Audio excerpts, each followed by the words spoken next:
time, go. Good morning, everyone, and welcome to the Pylon Show, episode number 137. This is going to be an absolute mini edition, because just like the previous weeks, I have to cast DreamHack again, but this week it even starts 1 hour earlier. And it's been really hard finding a time slot with DreamHack on 6 out of 7 days, and the one day it's not on is obviously the day of the European Pro Tour weeklies. And then on top of that, it just goes on for a long time. But I still managed to find 2 people that want to join me today. So this is going to be a mini Pylon Show episode, but I still think we're going to have some fun and hopefully some good chats. First up, my Dutch comrade, my fellow Brotos, the actual Rotterdammer in this conversation.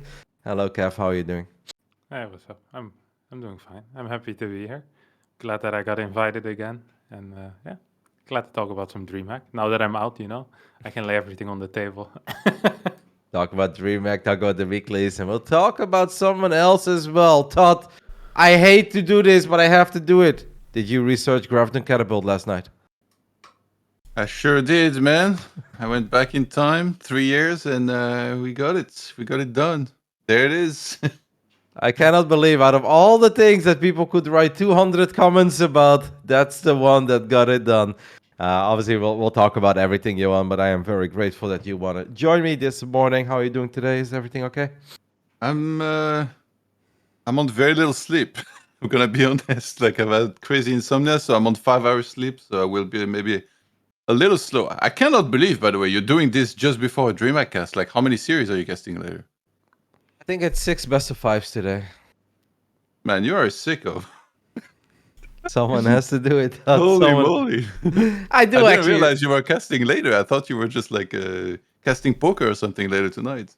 No, I actually had this. It's so funny, but for some reason, like we decided, all right, the Pylon Show is always going to happen on Wednesday. We want to make it a weekly thing because the Pylon Show was super inconsistent for a while. Some weeks there was like 2 or 3 weeks without an episode even. I said, Cobra, no matter what happens, we should just try to make an episode happen every single Wednesday. Now, it is pretty much impossible to make it friendly for the Americans at this point, because when does DreamHack end, Some days it's midnight, some days it's 2 a.m.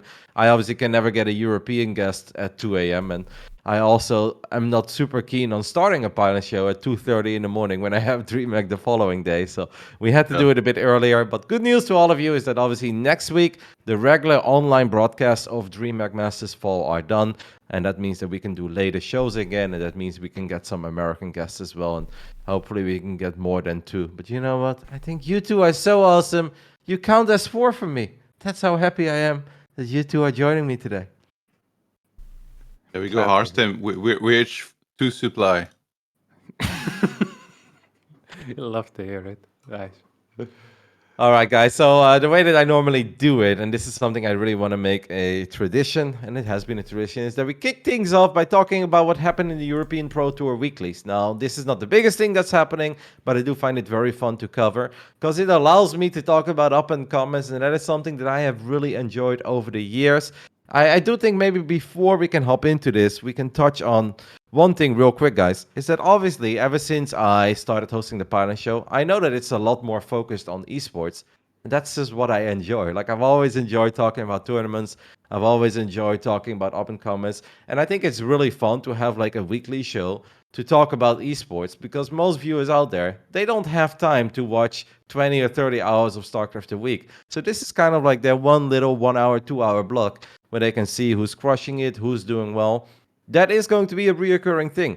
I am not doing the Pylon Show because this is a massive moneymaker for me or something. It takes time and effort, and I get very little in return. So at least I want to talk about things that I enjoy.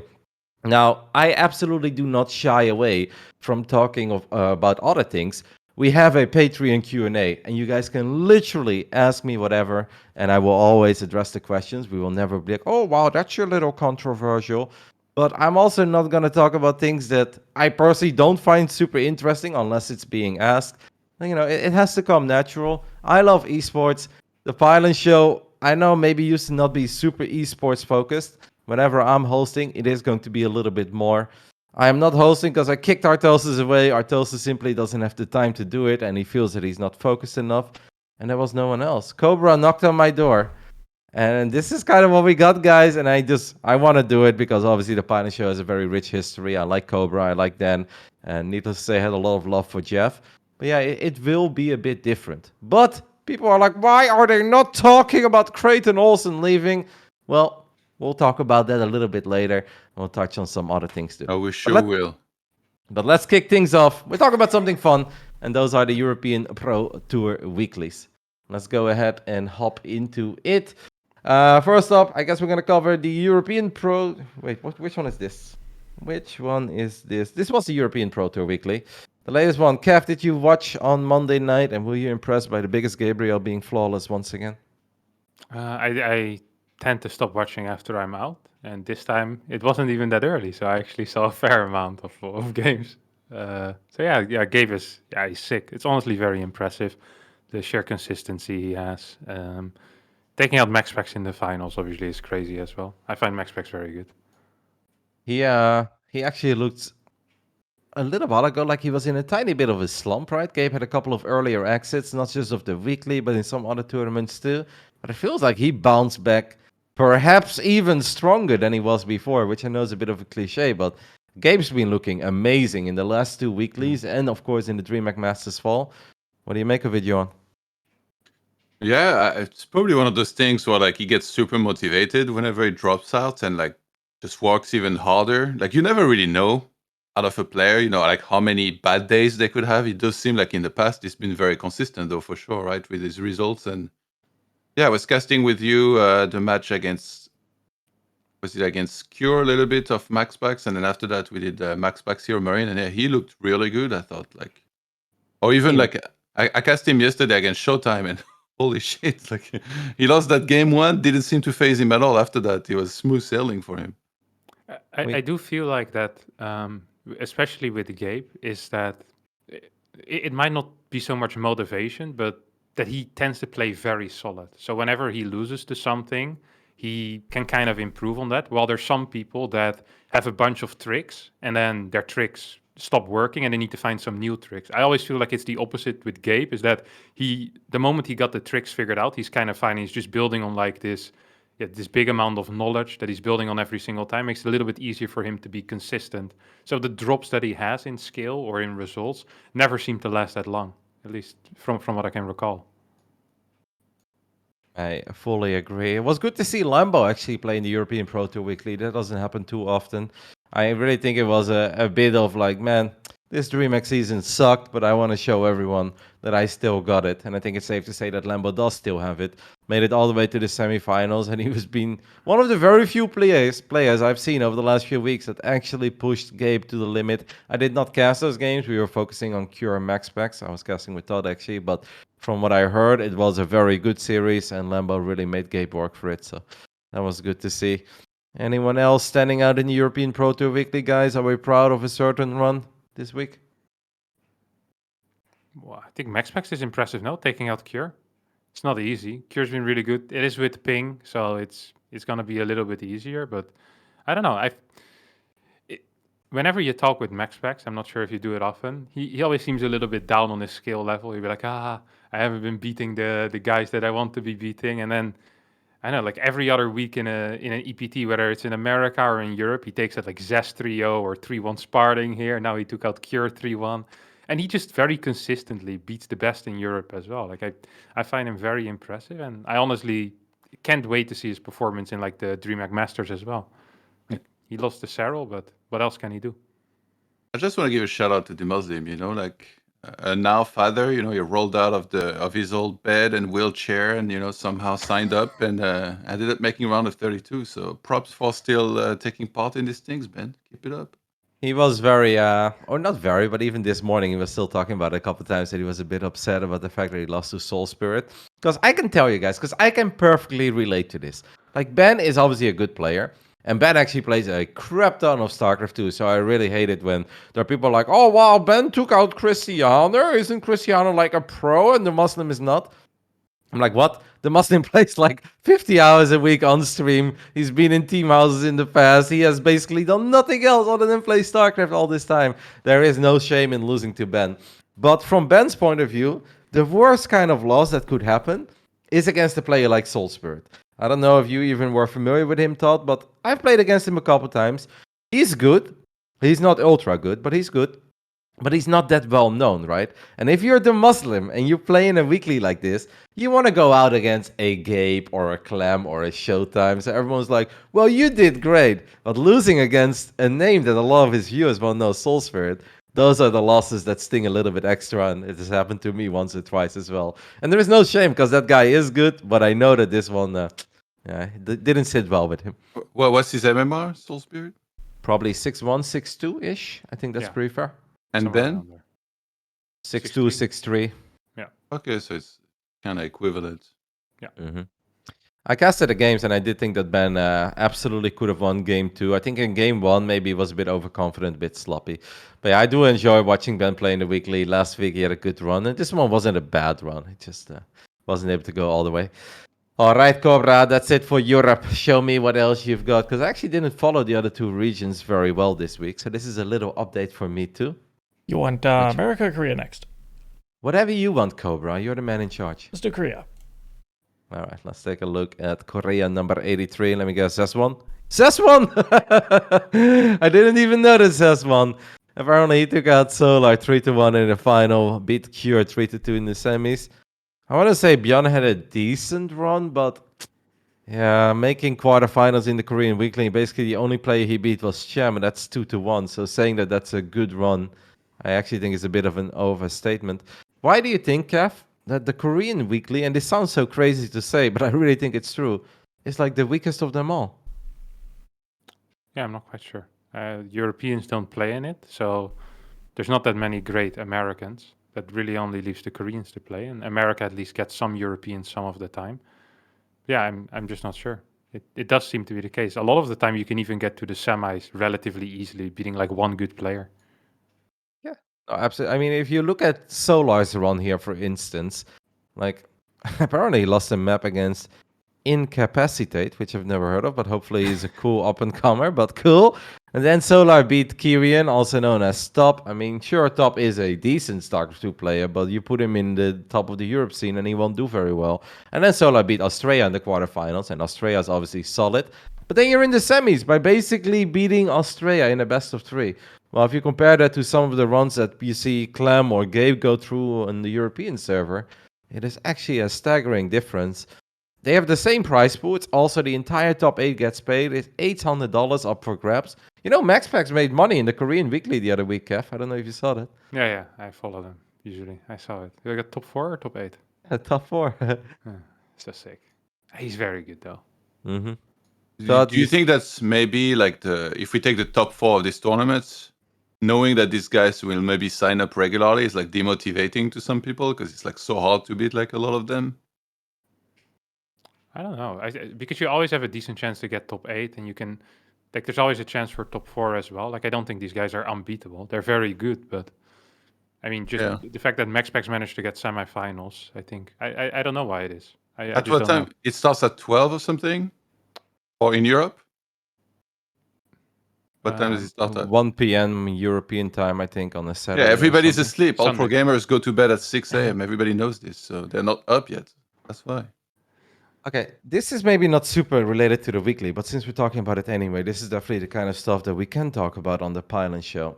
To me, and this is a weird word to say, but to me personally, the Korean scene has felt maybe not inactive, not dead, because that's all a bit too negative, but I feel like there is very little positive stuff coming out of Korea.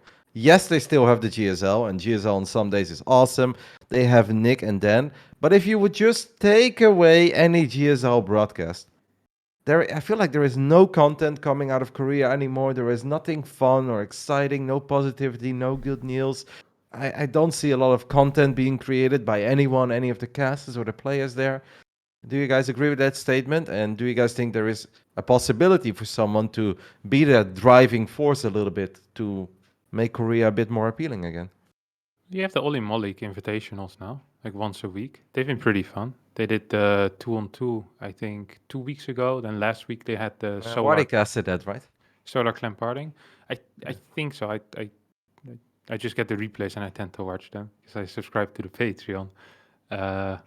And I think this week they also had another little tournament. But yeah, And then there's a bunch of other tournaments. You had the Super Brawl this week or something like that. I think it was run by Alpha X maybe. That like classic Lenok Hero. It was a nice tournament. I saw some of those replays, also quite good. So I don't know why it is. Perhaps Is it just my feeling, or you can totally disagree, of course, Mark. Yeah. So if you think like, no, actually think it's awesome, enough is happening, or do you think more could be done? I don't like. I feel like what do you mean with more could be done? Like if there's Wardy Well- tournaments that tend to include the Korean region, then you have Oli Molik. I don't really see more standalone tournaments. Perhaps they have less streamers that stream in English that actually do their gameplay. But anything else? I think there's plenty of tournaments.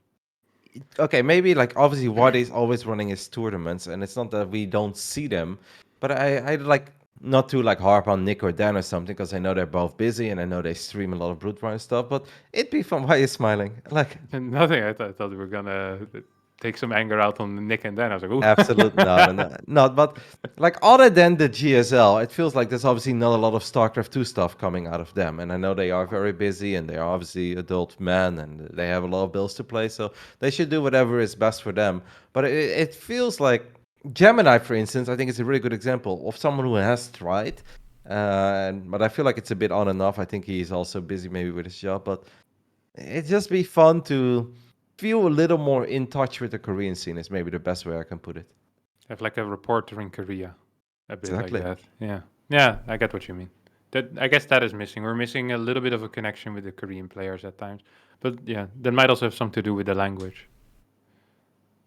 Should we tell Hajin Sun to stop playing League of Legends and give us a little more good StarCraft content or something? Get the checkbook ready, because I think that's gonna be hard. Hajin loves us. I think it's possible. What do you say, Cobra? We're gonna run a Pylon Show downtown Seoul, Gangnam Street. That's gonna get us in touch with the Korean scene again. We'll get the players over. We'll give them some soju, and we'll see a little more of them. Plane tickets cost a little bit, but I mean, it's doable. We have a Patreon, so anything is possible. No. All right. Congrats to Zaz for winning the Korean Weekly, and we'll definitely talk more about it. And obviously, if you guys have any future questions or suggestions about that stuff, feel free to hit us up. Last but not least, we have the American Weekly. I don't know if Gabe showed up this week. I know he did it in the previous week, but with DreamHack, I guess he didn't. Oh, wow. Juanito played in the American Weekly. Actually, a pretty fun bracket with a lot of green. Zest winning 2 out of 3. Letut. What do you make of that? I don't see it on the stream yet. Oh, trio in the finals as well. Damn. But did he play Europe as well? Did he try to go for the Grand Slam or whatever? I don't think he he just played played it this too? week. Yeah, played 2. Okay, yeah, that's pretty impressive. He beat some of the same people, or wait, did he also meet Balting in the Asia? I mean, it's a very. Oh no, never mind. That was down. Yeah, no, pretty cool to see Zest collect some online money. You know, very Hyun revival-esque. We talked about this during the during our cast. And in terms of ping, like I wanted to ask you, Harstem, like when Europeans play against Koreans, like what does it feel like? Is it slightly advantageous to somebody? Is it slightly advantageous for Europe, or? I believe they do in a best of 3, 2 on West, 1 on Central, which I think slightly favors Koreans. Okay, and for when Americans. Oh, for Americans, that's way better for Americans because they just get to play on their own server, right? Oh, really? Oh, okay. Yeah. But for these cups, they're server cups, so everything gets played on their server. Yeah. And yeah. But special is in Korea, right? Yeah. So they just play on Korea, I guess. Do you know what the deal is with that, Kev? Because I thought he was leaving a while ago. Didn't he do like a bunch of streams and he was saving up for 10K because Corona, ticket, expensive? I honestly thought he was leaving. Nah, I think his lawyer pulled some tricks and managed to keep him there. So that's nice. But I don't know what else. I saw he streaming some League of Legends now. Yeah, so with making the big switch. With less shadow, I heard, right? Yeah, less shadow. Dude, Juanito's never leaving Korea, for sure. That guy's going to be there forever. He loves it. And rightfully so. It's a great country. And he's still participating in the GSL, qualified for Code A once more. Since we have spoken about all 3 weeklies, obviously congrats to Zest for beating Zaun in the final. I'm going to say shout out to Zaun as well, beating Cure. I mean, that's not something that every Protoss can just casually say in this day and age, so very well done by him. I did not see those games. If you guys want to watch the Korean Weekly, I believe Steadfast pretty much covers it every single Saturday. And sometimes you maybe Sunday. see a Chicken No? Man or maybe one of the Aussie boys, maybe Piggy or something. But Steadfast is always there. You can always count on him. And clearly, especially, I mean, past the quarterfinals, Korean Weekly gets really good too. American Weekly, I think, already gets pretty fun in the round of 16 because there's a lot of Europeans who have a bad sleep schedule, so they stay up. Piggy is participating. Apparently, he played against Braddock in this edition of the American Weekly. I sometimes do it, but I don't know my internet. For some reason, Ziggo is always like, you know what's a really good time to provide maintenance? Monday night to Tuesday, 1 a.m. So then I wait 2 hours until the European Weekly is done. I'm like, ready for some NA StarCraft? Bzzt, 0 frames. I'm like, no! Like, it's absolute the worst. It's like my heart just sinks. I'm like, why did I stay up this late in the first place? But yeah, take a look at Steadfast's stream, guys. He covers all 3, but especially for the American one, he does a good job. Pig definitely always does the American one too. I know that. He plays and then he casts. So that is going to be fun. Let's go ahead and take a look at these Code A matches. And before we do that, Cobra, and I give you some time to pull it up. Harstem, the other day, the Muslim made a tweet, something along the lines of, I really don't like this. It feels weird. It feels bad. And Artosis even replied to the tweet saying like, oh, you know, it's X, Y, and Z. Did you follow that little Twitter discussion those two had? Sorry, I don't know the details, guys, but the TLDR is that Ben didn't like the format. And Artosis said it's actually not that bad. Did you follow it? And what do you make of the Code A, Code S situation? I didn't follow it at all. No, I didn't. I think I might have seen one of Ben's tweets, but I didn't see any responses. And I kind of like the system of the single match. The only problem is that, yeah, if you get one tough draw, like imagine being Classic, going back from the military, then you see Zest winning 2 cups and taking out Zaun in the finals 3-0. It's like, all right, good luck, buddy. Enjoy your new time here in the scene. So, yeah, that's obviously gonna suck. Well, if it was 4-player groups, I can imagine a group in which Classic gets out in second place. Mm-hmm. You know, you get maybe Armani and you get Zest, and then one more player that you maybe can beat. It's possible. Before we talk about these matches, Johan, I kind of agree with Zombie Grub. And Zombie Grub said something along the lines of, it's just annoying they call it Code A, while it's not really Code A. Because the old school idea of Code S and Code A was that Code S was the Premier League, and then Code A, if you're a football fan, was the Championship, the second division. And then people would go up and down, and that's very cool. But now Code A and Code S are the same. But it's just more like we separate the format, I guess, because now it's just one big qualifying best of 5 for these players. And then, yeah, the winner qualifies for Code S. I personally like the fact that they changed it because I did think that the Korean scene just didn't have enough depth to make the GSL Code S round of 32 very interesting. I felt that 6 or almost 7 out of 8 groups, you could just call which 2 players were going to advance. And I was getting a bit bored of it. But I don't know if I like the fact that they called this new round of 32 Code A, because that is also a bit weird, right? And it's misguiding to the viewers, I guess. So what do you want it to be called? Challenger or something? Or Yeah, That would work. I'd like yeah. that. I mean, is it that important? It's maybe not that important, but there are still always a lot of viewers out there. Like, not everyone is like us. That makes sense, because we do this for a living. We spend a lot of time on StarCraft. We know what's happening. If you just have a job, have a family, you watch a bit of StarCraft, you go away, you come back, you're like, oh, Code A, and you might look at this and like, that's kind of weird. So, wait, like, are they just the champ now? Because in the old days, you could actually be the Code A champ, right? You would literally win the entire thing, you get a little trophy, and then you get promoted to the big leagues. And now all of this is Code A, and then it just becomes Code S. Maybe it's not the biggest deal, but I do think it's a bit odd. Anyway, let's talk about these matches then, because they are coming up. Yeah, this week, or at least a couple. We can cover the first 3. The other ones we can talk about next week. Zest versus Classic, Kev. Yeah, Zest. Zest wins, no? No shot. Maybe next year Classic? Nah, there's no way. No way? No, I don't think so.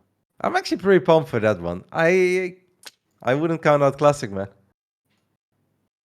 But I will. I don't think he's gonna win. I just don't see it happen. Wait, how long has he been back? A month and a half, maybe. I don't know. I've watched some of his games against Hero as well, who I don't quite rate as high as some of the other top tosses in Korea either. So yeah, it didn't look great. It looked okay. Le Todd, you believe in Classic? Honestly, I think when people return from the army, they take a while to like gain level again. Like some of them, it's pretty fast, and like I feel like if they've been able to somehow play a little bit while they were still, in the army and like had some time off, it's gonna be easier. But yeah, I think Zest right now is pretty sick, so Zest should be a pretty big favorite. I still think PvP can be a bit wild, and Zest can also be stubborn sometimes, where there are moments where he might create an advantage for himself, but then he still just tries to close it out immediately, and he actually gives his opponent a solid comeback potential. PvP batteries, I don't know, man. I think that's going to be one hell of a series. I would obviously put my money on Zest too, but I think that could very well be like a 3-2 or something. It's happening on August 16th, guys. That is a day that you definitely want to tune into the GSL Codex so you can watch Nick and Dan do what they do best, and that is talk about StarCraft and hype up Koreans. The other match is Dream versus Creator. I would say Dream. Would you agree with that one, Harstem? Yeah, I'd say so. Although I find this match to be probably a little bit closer. If it was Dream in the shape of Season 1, I'd say, okay, Dream definitely is going to win, but he hasn't looked as strong in the past 2 months, I think. I think Creator is always rather solid, and from what I've heard is that his PvT is pretty decent as well. So, yeah, this could be like a 3-2, could be a 3-1 in favor of Dream, but it wouldn't completely surprise me if Creator takes this as well, but obviously Dream is going to be favored. Johan, last one is Armani versus our very own Juanito. We just talked about him, still in Korea, still going strong. TVZ, you think Special gets the job done and qualifies for Code S once more? I mean, that's not even a question. Like, Juanito's got this. Armani is absolutely screwed. He's in shambles right now, knowing that he's gonna have to go against the legends. Happy himself, and yes, Special all the way. I think I would agree, but I have to admit that I have also underrated Armani once or twice in my life, and then he actually played a lot better than I thought he would. I don't think it's a foregone conclusion, but I do think if Juanito just speaks, if he plays, maybe not even at 100%, but 95% plus, I do believe that he should be able to get the job done. Terran's pretty good, Mapu's pretty good. We believe in you, Juanito. Let's see if he can be once more the one lone non-Korean representative in Codas. Once more, guys, August 16. It's happening over only at YouTube, so don't look for it on Twitch. You're not going to find it unless someone is restreaming it, which is definitely against the TOS. But yeah, you can find it there. Should be a fun day of StarCraft. Speaking of fun days of StarCraft, guys, DreamHack, 6 out of 7 days a week. Harstem, we are 5 seasons in of this format. How are you enjoying it? I think it's good, honestly. I don't mind it too much. I know some other people don't like it as much, but personally, I have no problem with it. It's like a lot of prepared matches, which I tend to enjoy more. Get to see some wild upsets as well, some well-prepared strategies. I don't know, I kind of like it. Obviously, I'd prefer if it was offline, but you can't have everything in live. But for COVID, I think this is a very nice format. I've been pretty happy with it overall. We can touch a little bit on the other regions. Todd, what are your thoughts on the format? Do you still enjoy it?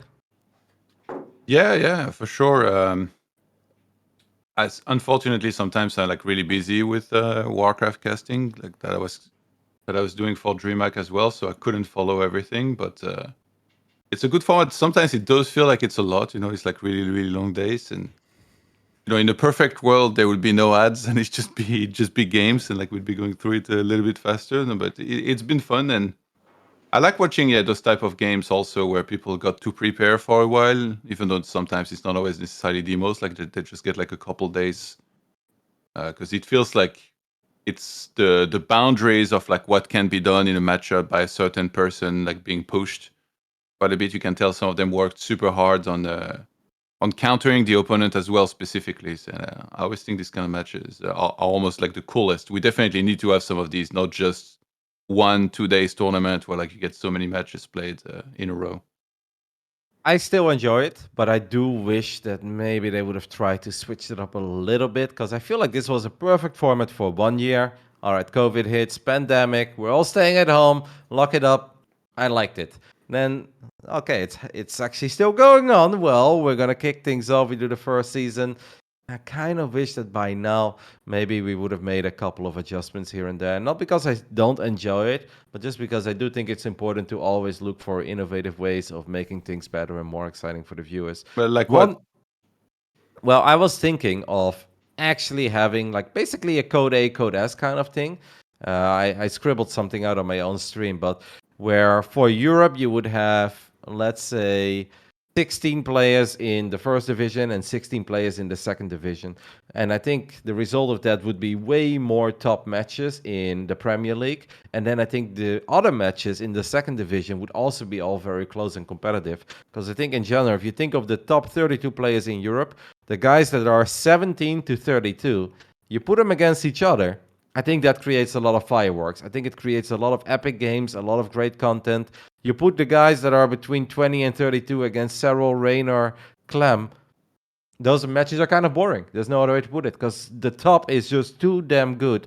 While if you put Serral, Raynor, Clem, A against each other or B against the other dudes in the top 10, I actually think you get more entertaining games. Because StarCraft 2 can always be fun. It doesn't have to be Raynor versus Clem to be fun. Milky Cow against, I'm thinking Mixu, but any Zerg around that level could be very fun. Those could be nail-biting matches coming down to the wire.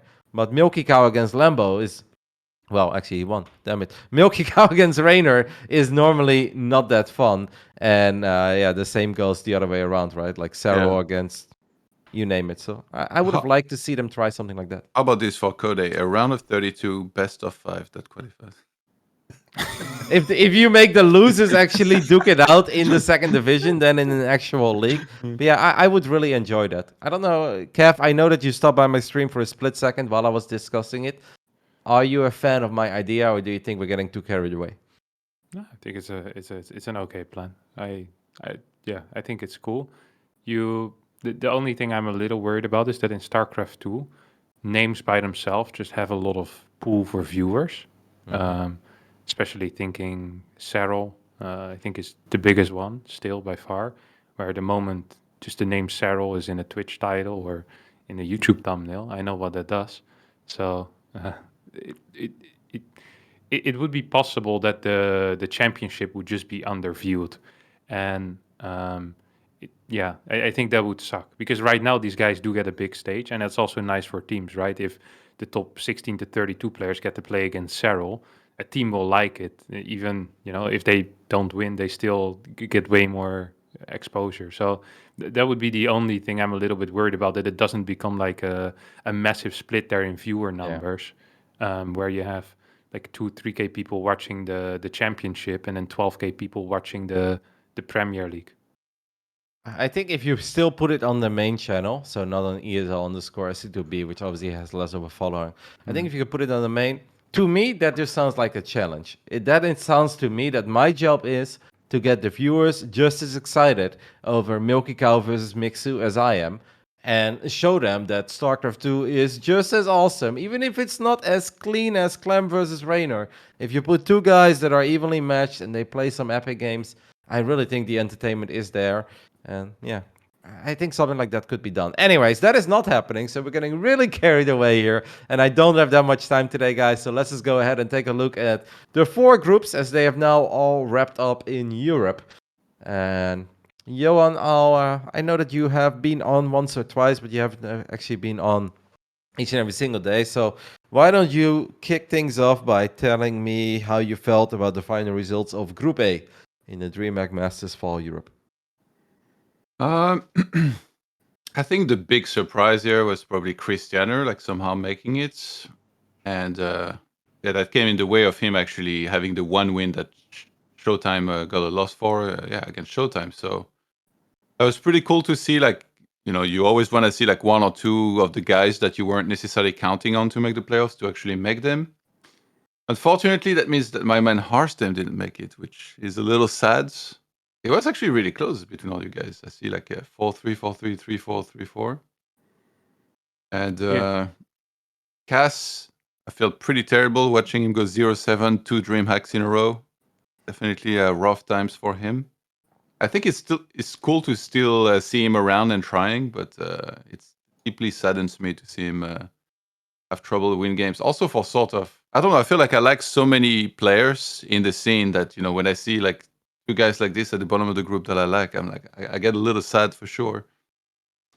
Jeff, you started this journey by playing against Mana, which was the exact same the previous season. The previous season you won it, this time you lost it, even though you took a 1-0 lead. And I think that Romanticide game is probably one that you may think back about once or twice, feeling that you could have probably won that.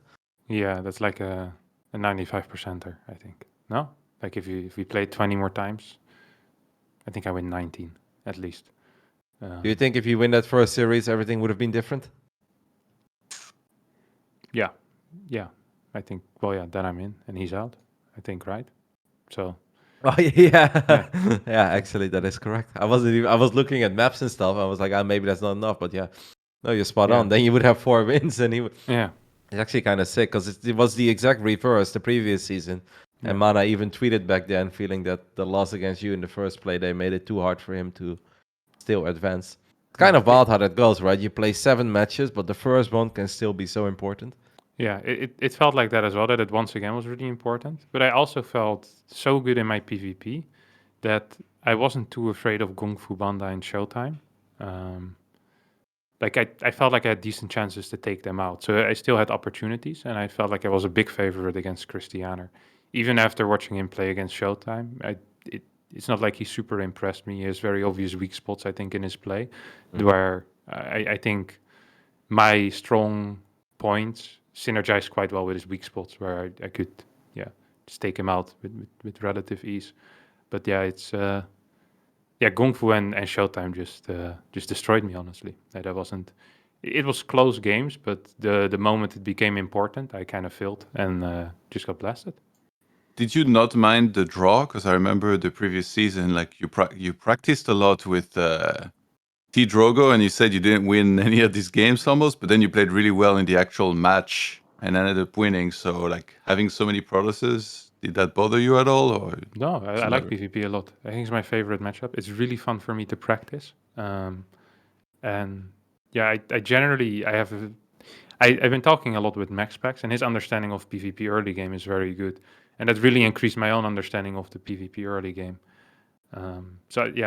I think I won almost every single early game I played as well. Against Kung Fu, I was light years ahead. Showtime, I had really good games as well, where I just felt like I kind of won in the early game and then threw it in mid, where it's kind of funny. I used to be pretty good in mid and late, but now it seemed that I practiced so much in the early, I kind of forgot how to play the mid game how I used to. And I got either overly aggressive or too cocky in my position, where before I would be over defensive because I tended to be behind in the early. Now I was always ahead, and I kind of didn't know what to do with that lead, which is very odd. By the way, have we ever seen MaxPax? Because I haven't seen any photo of him anywhere. He doesn't have a Twitter, which is like unheard of. I think everybody has a Twitter nowadays. I actually think he had a Twitter, but I don't know if he still has it. But I don't think it's unheard of at all. I think this whole stigma that like if you're an esports you need to have a Twitter. This needs. Oh my! Here we go. The Roddy rant on Twitter. Fucking hell, man. Anyway, look at all the players in this tournament. Tell me which one doesn't have a Twitter. They all got a Twitter pretty much, except MaxPax. And also with it, I think most of them we know. Like there is a photo somewhere, like we know what they look like. No, of course, but that's because like that's what you are supposed to do, right? If you're a player, and like it makes sense in esports, you are supposed, like especially if you want to make some money, if you want to do this for a long time, you're supposed to build up the following and stuff. It's just kind of a thing. But just because MaxPax doesn't have a Twitter, it doesn't make me think any less of him. If anything, I feel people in general with less social media are a lot happier in life than with more social media. Anyway, that's Group A. We can take a look at Group B quickly. Speaking of the men, and you mentioned earlier, by the way, Kev, if I speak with MaxPax and you said he's a bit down on his skill, He was watching my stream, and I said something like, I still think Showtime is the best Protoss in Europe.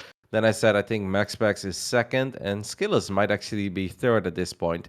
And then Max was in there. No, he's like, Gong Fu is second. And I'm like, Gong Fu is better than you? He's like, he's so good, man. And I'm like, okay, I don't think a lot of people would really necessarily agree with the MaxPax rating there, but I thought that was kind of funny. Anyway, the young Dane did take a convincing second place in Group B. Todd, if you see these final results, does this all kind of make sense to you? If I know the bottom again.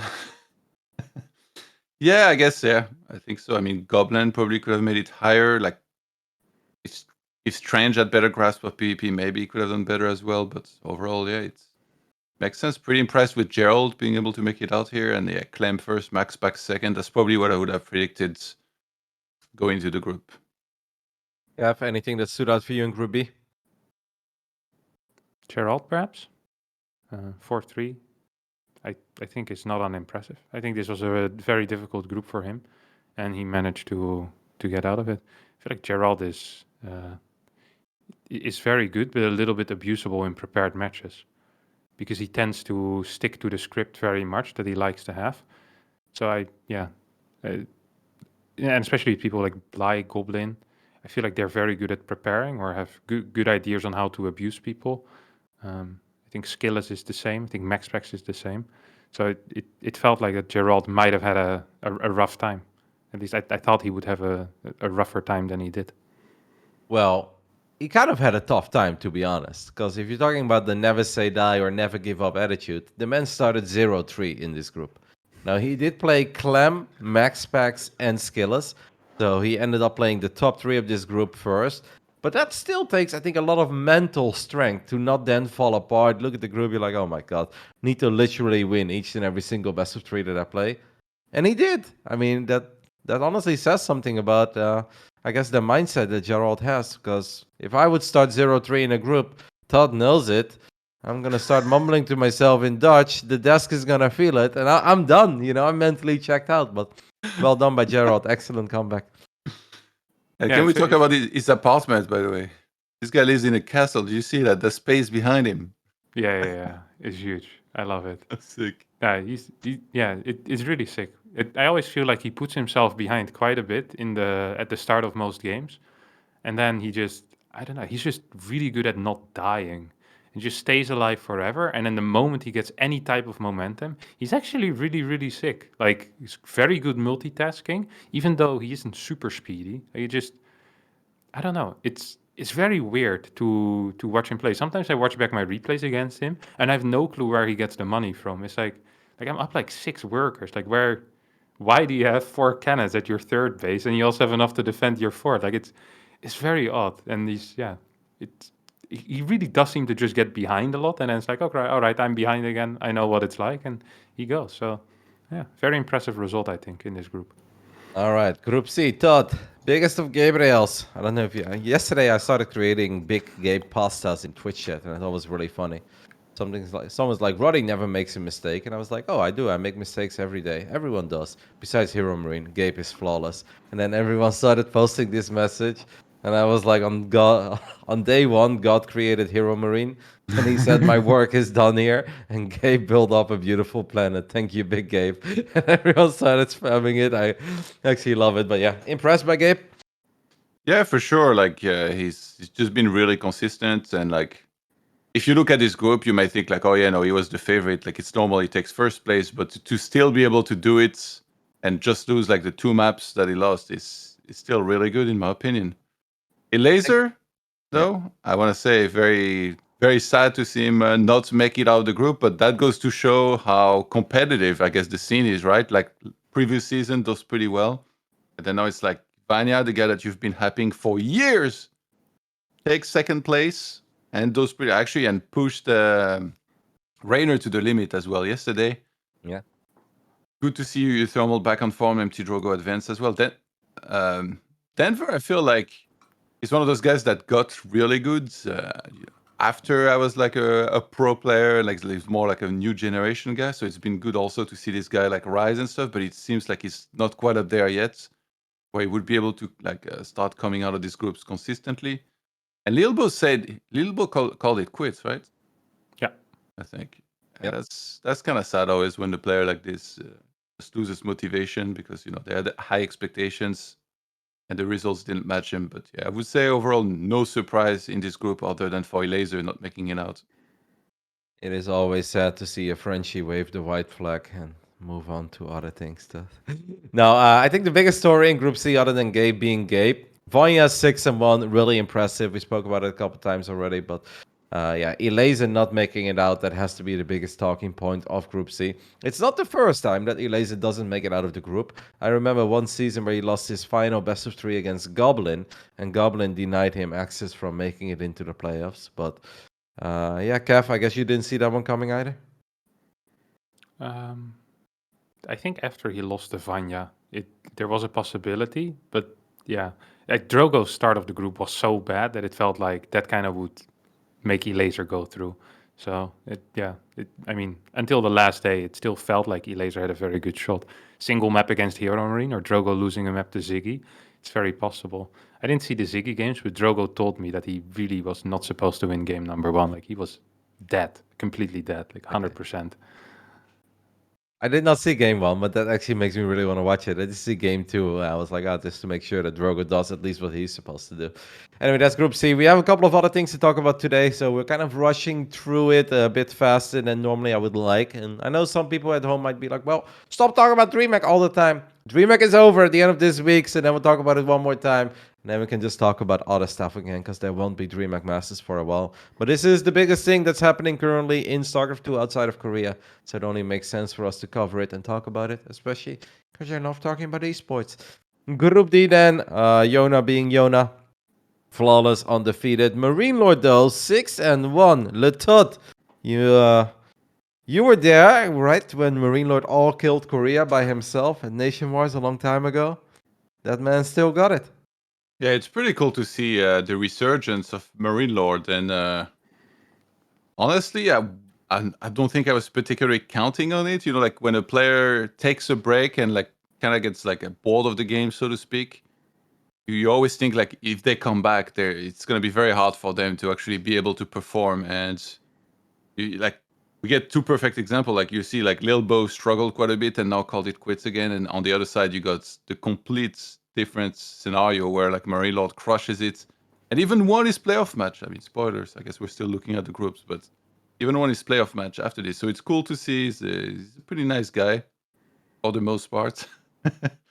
And I was pretty happy to see him crush. He is getting ready, in his own words, for Big Gabe and Ganu right now in the semifinals. That is a reference to Francis Ngannou, the current heavyweight world champion of the world in MMA. But I talk about Group D real quick. Cav Lambo, obviously 2-5. I don't think anyone in his right mind would have ever predicted that. Not correct. 3rd place last season, now 7th place in his group. In a group that for Lambo shouldn't be that difficult. 3 Protoss players. I know that he loves ZVP very much, and he tends to perform well in it. But he lost to a lot of people this time around. Did he pick up smoking and drinking again and stop practicing? I'm inside joke, guys. That's not very inside. That has been like the most public joke. Nah. It's really sad. Lambo did make a tweet and he said something along the lines like, I don't know what it is, guys. I'm actually feeling really good. I just can't focus. I can't play my best. And it is weird, right? How that happens sometimes. It's something obviously that traditional athletes deal with too. Sometimes no matter how hard you practice or how good you may feel, you just can't show it when it matters. And if that becomes like a little mental thing as well, where you have to play another best of 3 at DreamHack, and you're like, I hope I play a lot better than I did last time, because last time I really wasn't feeling it. I need to start feeling it now. And then you lose your first drone to the Reaper, and you're like, oh my god, it's happening again. And yeah, it's like it's almost like an intern battle, a lot more than that you're getting outplayed by your opponent. I want to ask actually, Harstem, how much burnouts do you think like good European players experience? Because I know like it can be different at times, and like do you think perhaps Lambo experienced some burnout where like you're playing a lot and then it's like it gets hard to still play a lot and also have like the right mindset for everything, or do you think it's not really that cause here? I think that a lot of Europeans like just miss the offline part as well. Like whenever I talk with Lambo, and I know Drogo also really like misses it. Obviously, everyone misses it, but for them to specifically, it feels that way. Where it's like, well, they really care very much about that, and it can be hard because all tournaments do feel very similar because they're all played from home. Like there's no experience to really set it apart.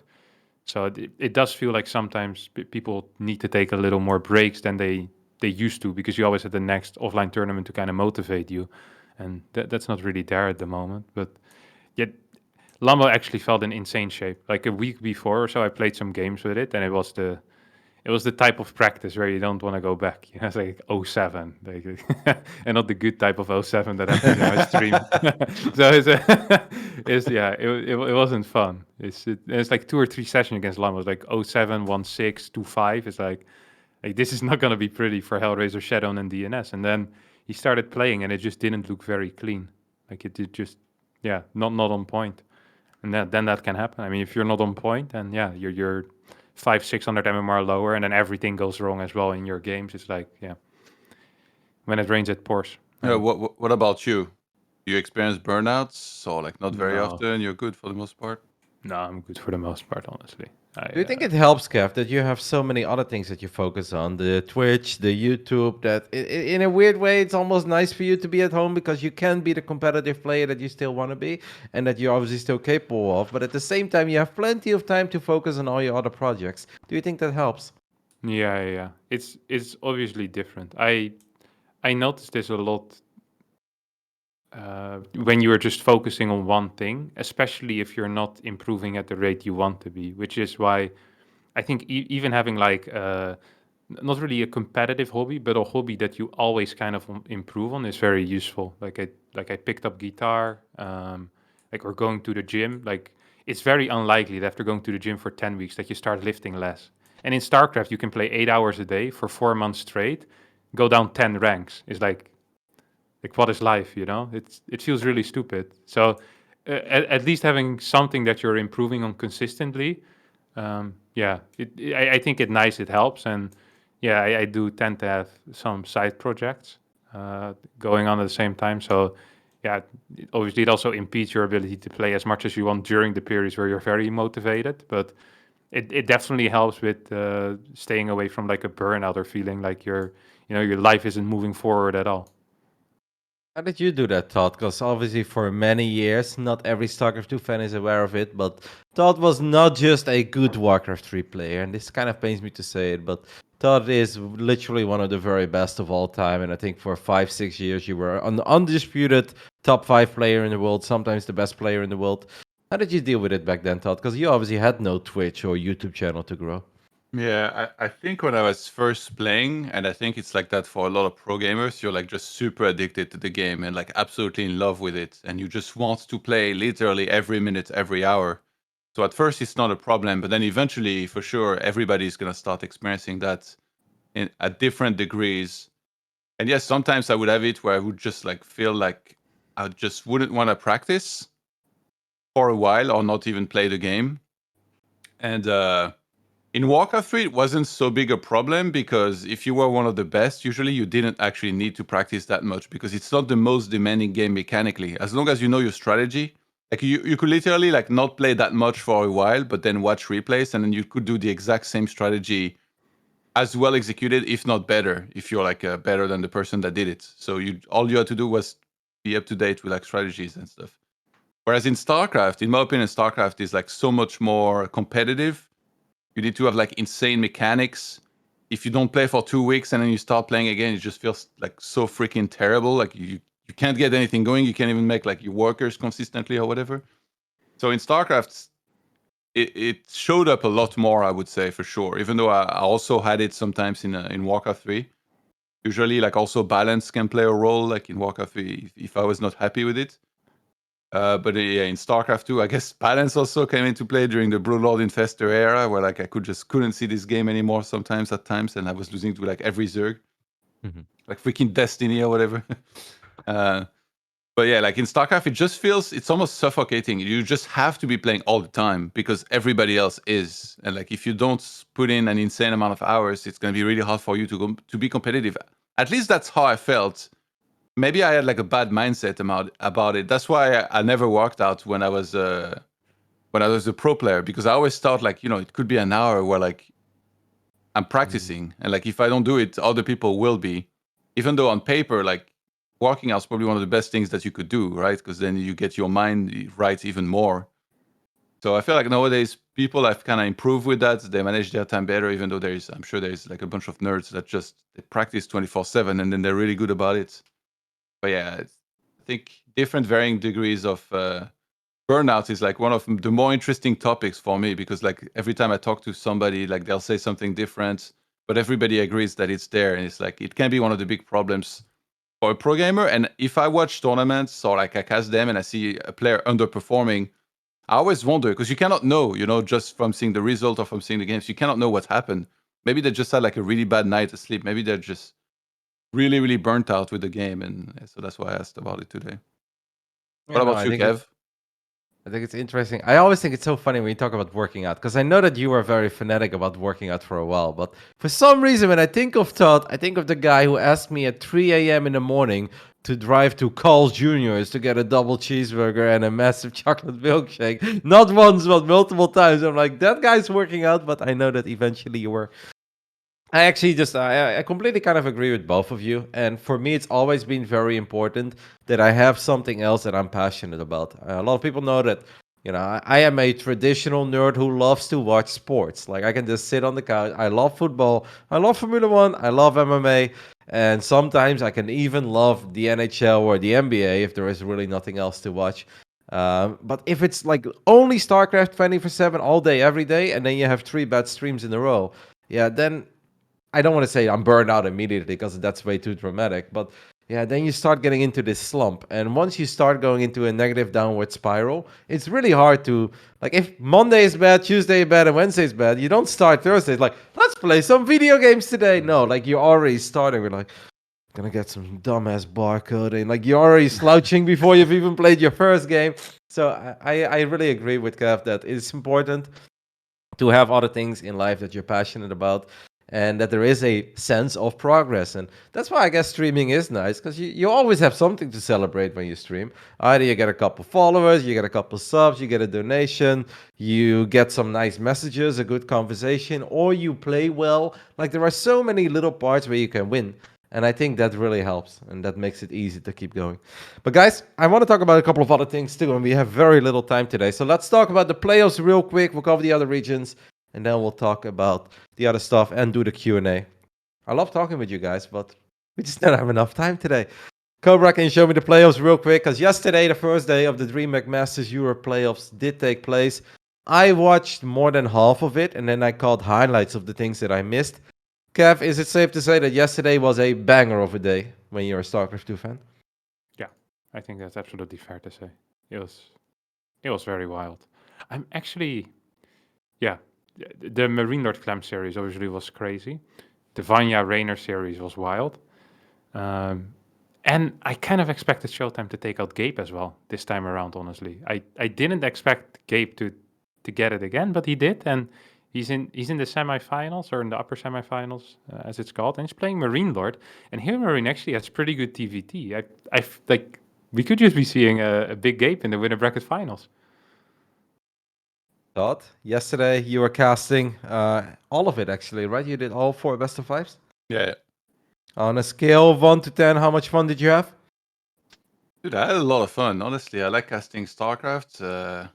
I know some people seem to not think that's the case, and they think I'm only doing this for the money or whatever, and I only love Warcraft 3, but that's not true. I quite like StarCraft 2 and casting it, and I've always been up to cast it. So whenever any opportunity I get like this, I really enjoy it. It was great with El Capitan. Actually, it was supposed to be Cats hosting and me casting with Waldy, but then they kind of swapped it around the last second because Cats preferred to cast.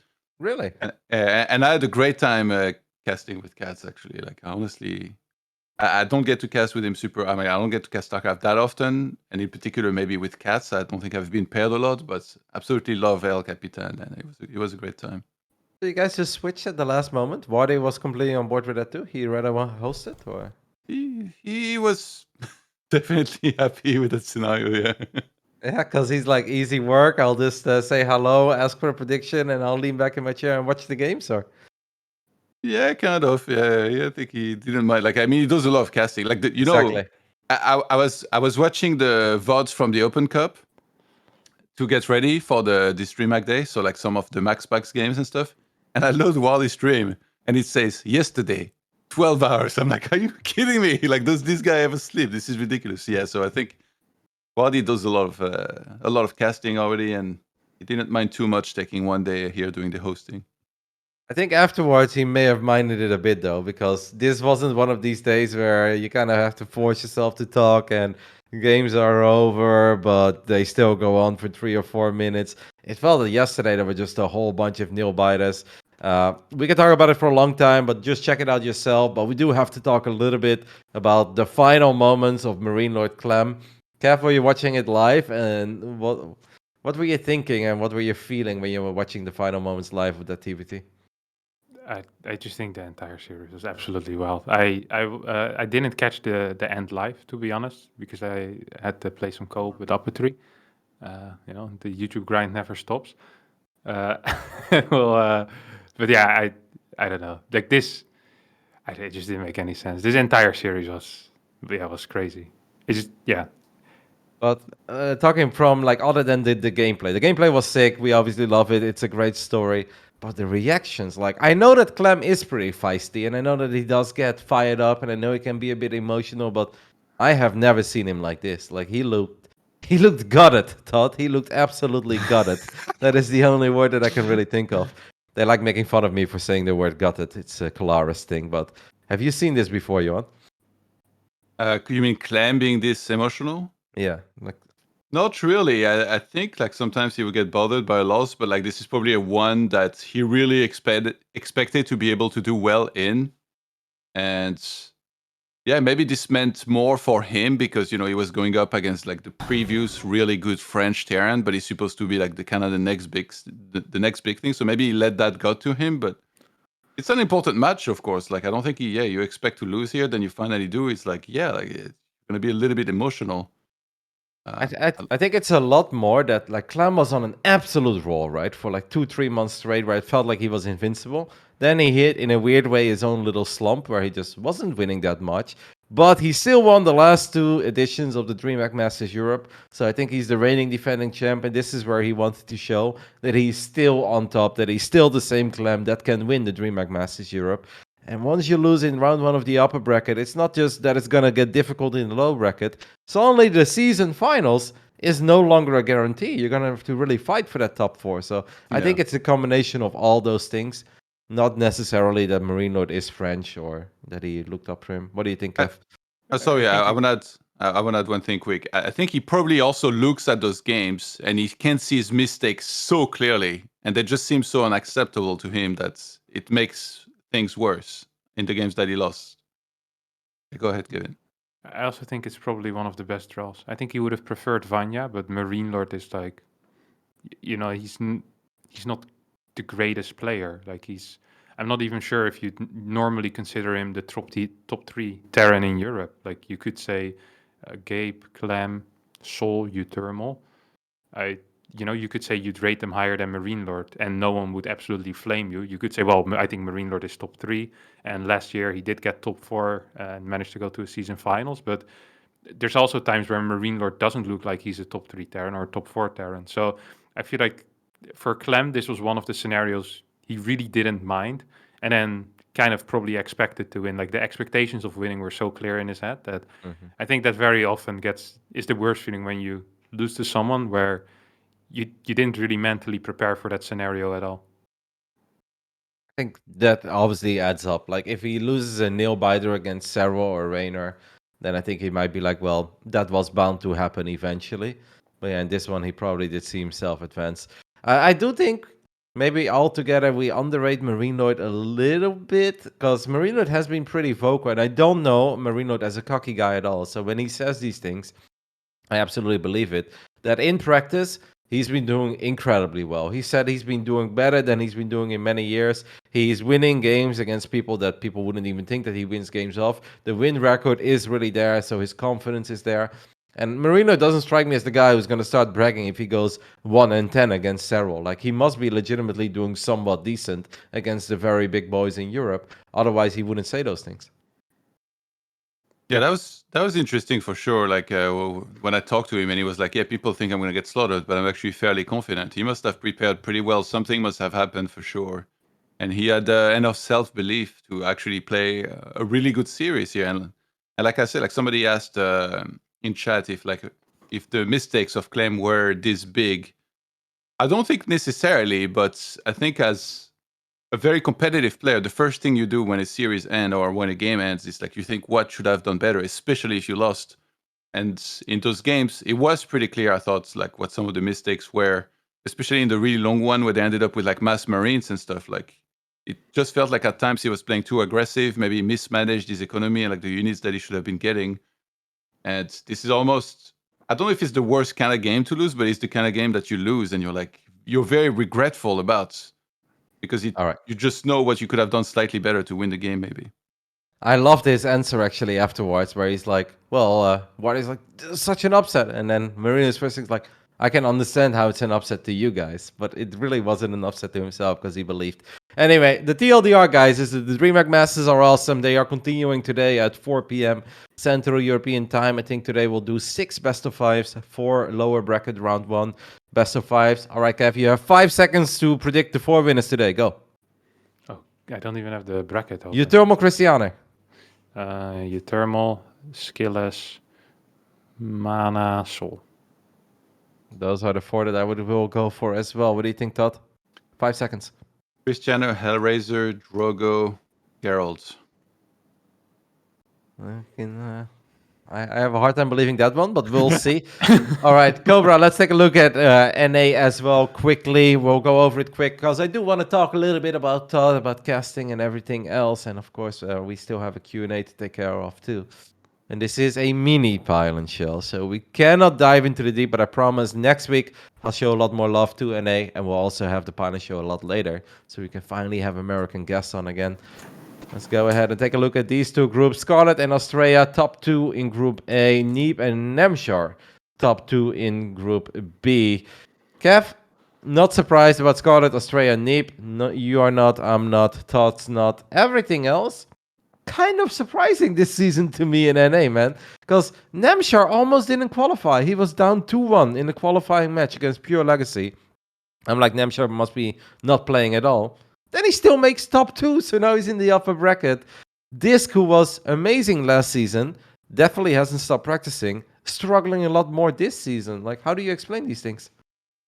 I don't know. This group is very, very close, by the way, because now Namshar got 2nd place with 4-3. If he loses one more match, he's out. Like, it's like the difference is huge, you know. So it could be one game in a best of 3. So I don't think it's like a super dominant performance, but it's a big surprise to me that he's doing this well again. What is a big surprise to me as well, Todd, was Masa taking top 3 in Group A, basically beating anyone other than the 2 titans of this region. Didn't see that one coming, man, because he's been retired. Last season, he really looked a lot worse than the Masa from old.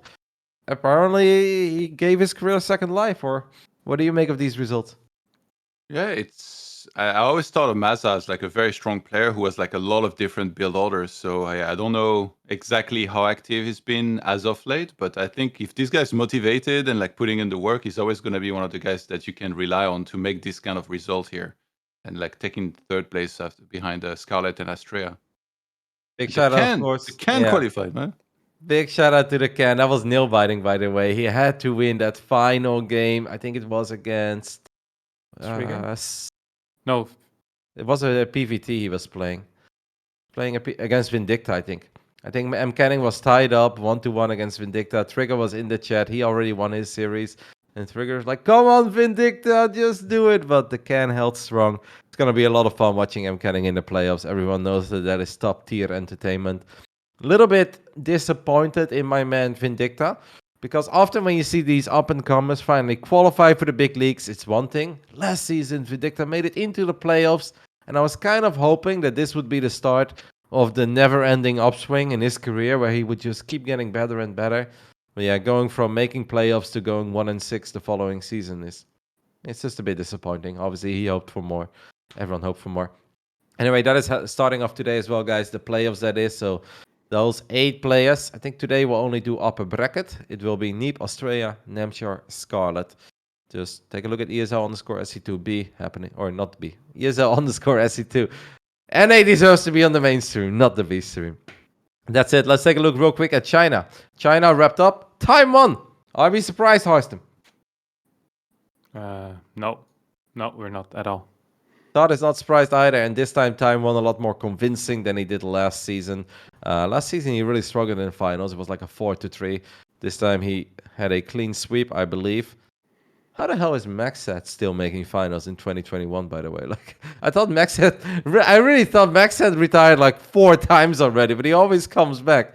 And he apparently still has it. Because if we take a look at the playoffs real quick, Cobra, like Maxat beating Coffee is actually pretty impressive. Because Coffee, I played him on Europe, and he's like 6.4k on Europe. He's not bad. He's good. Yeah, so Maxat must still be really good. And then he just gets a trio over Cyan, and I'm like, what the actual hell is happening?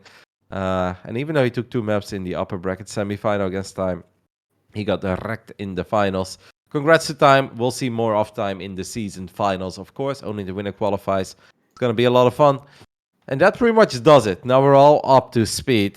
And that means that it's time for us to talk about something else. Todd, you are somewhat relevant to this, not super relevant. So first up, one more time, in case you guys missed the beginning of the show. Apparently, some people were upset that we did not talk about Creighton Olsen leaving yet. Just because, A, we had relatively short episodes, guys, because I always have DreamHack on the Wednesday.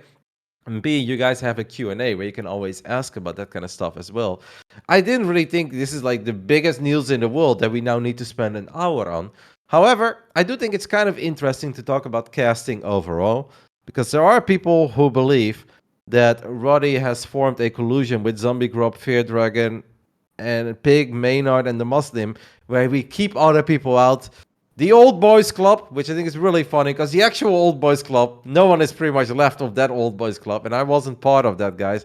I was a newcomer in 2010, 2011, when the Old Boys Club term was being thrown around. But did you clear the topic with them before talking about it here? Did you make sure they were okay, or?